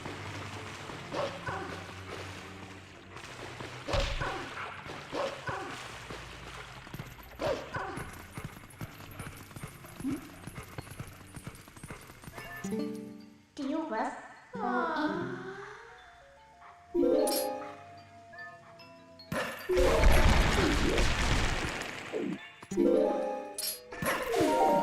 Okay.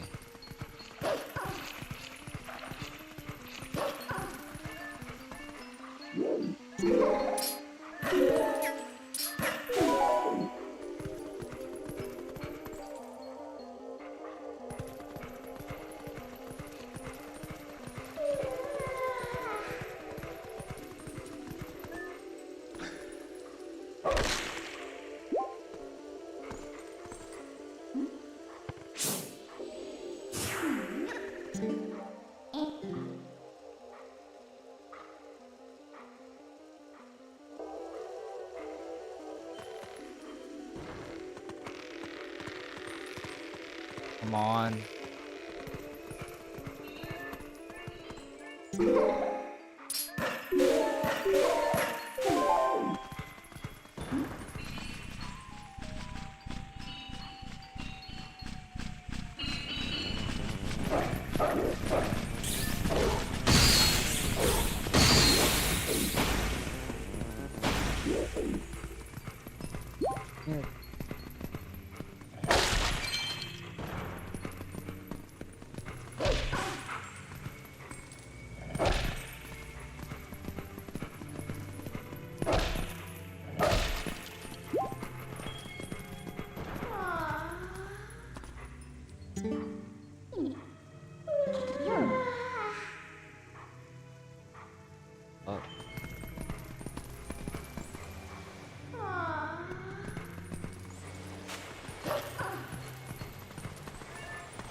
Okay.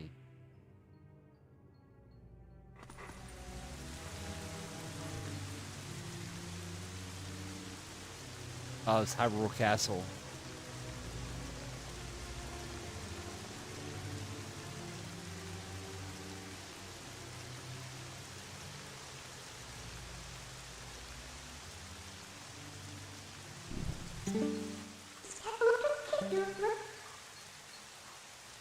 Black Cloud Twilight.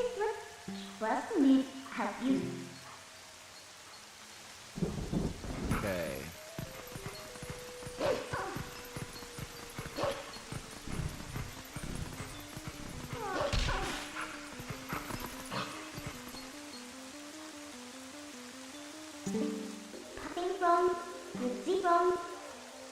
Whole spirit thing's pretty. Okay.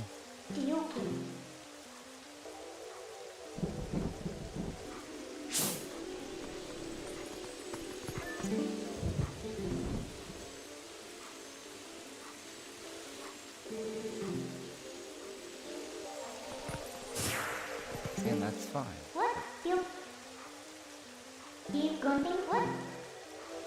Okay, so then...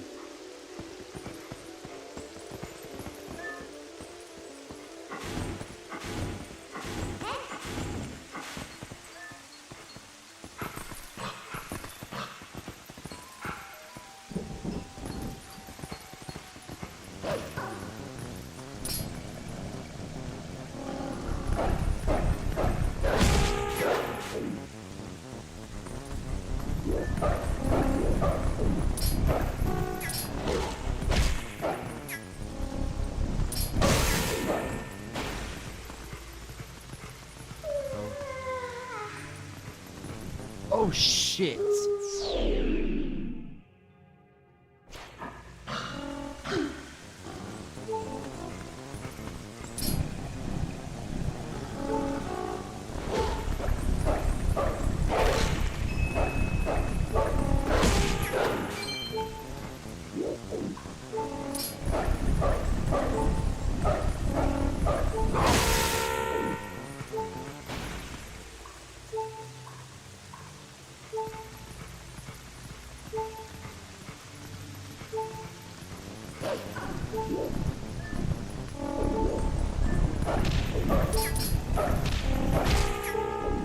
Son of a bitch.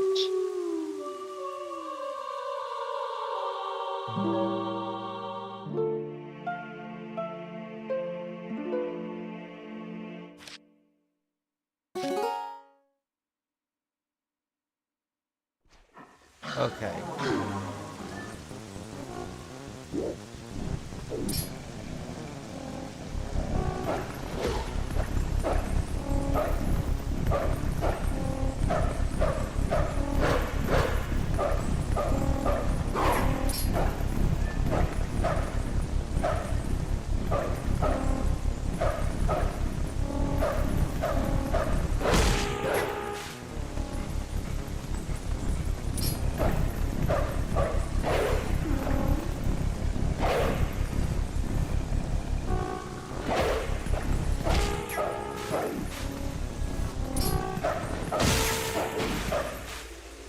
Bitch.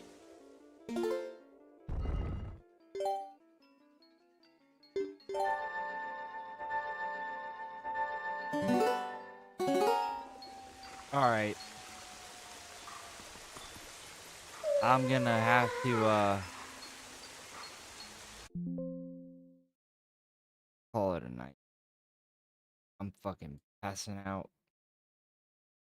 I'm falling asleep.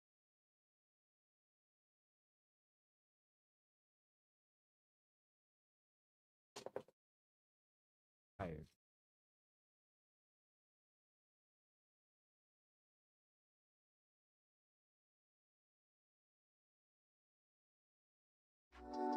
But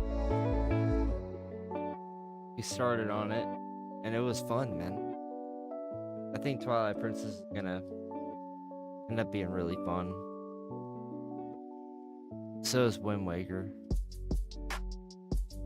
Wind Waker is gonna be really fun.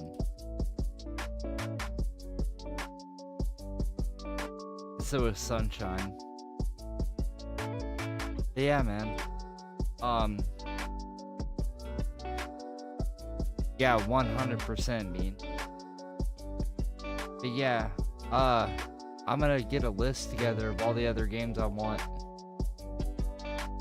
so we can just start playing them every now and again. We don't have to play them constantly, but we'll just pick them up and then play them for a little bit and put them down and then maybe come back to them later. You know? But yeah.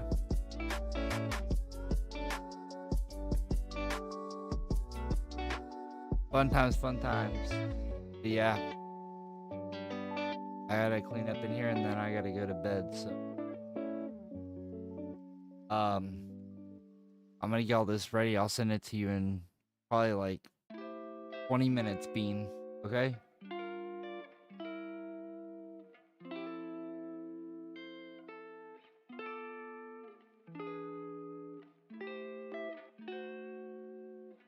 Oh, okay. Yeah, no, there's no point in getting every single game. It's not. It ain't worth it.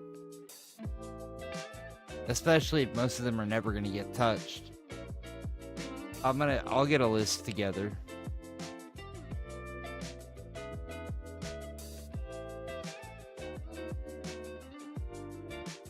Alright, man. I'll talk to you in a little bit in the Discord. Later.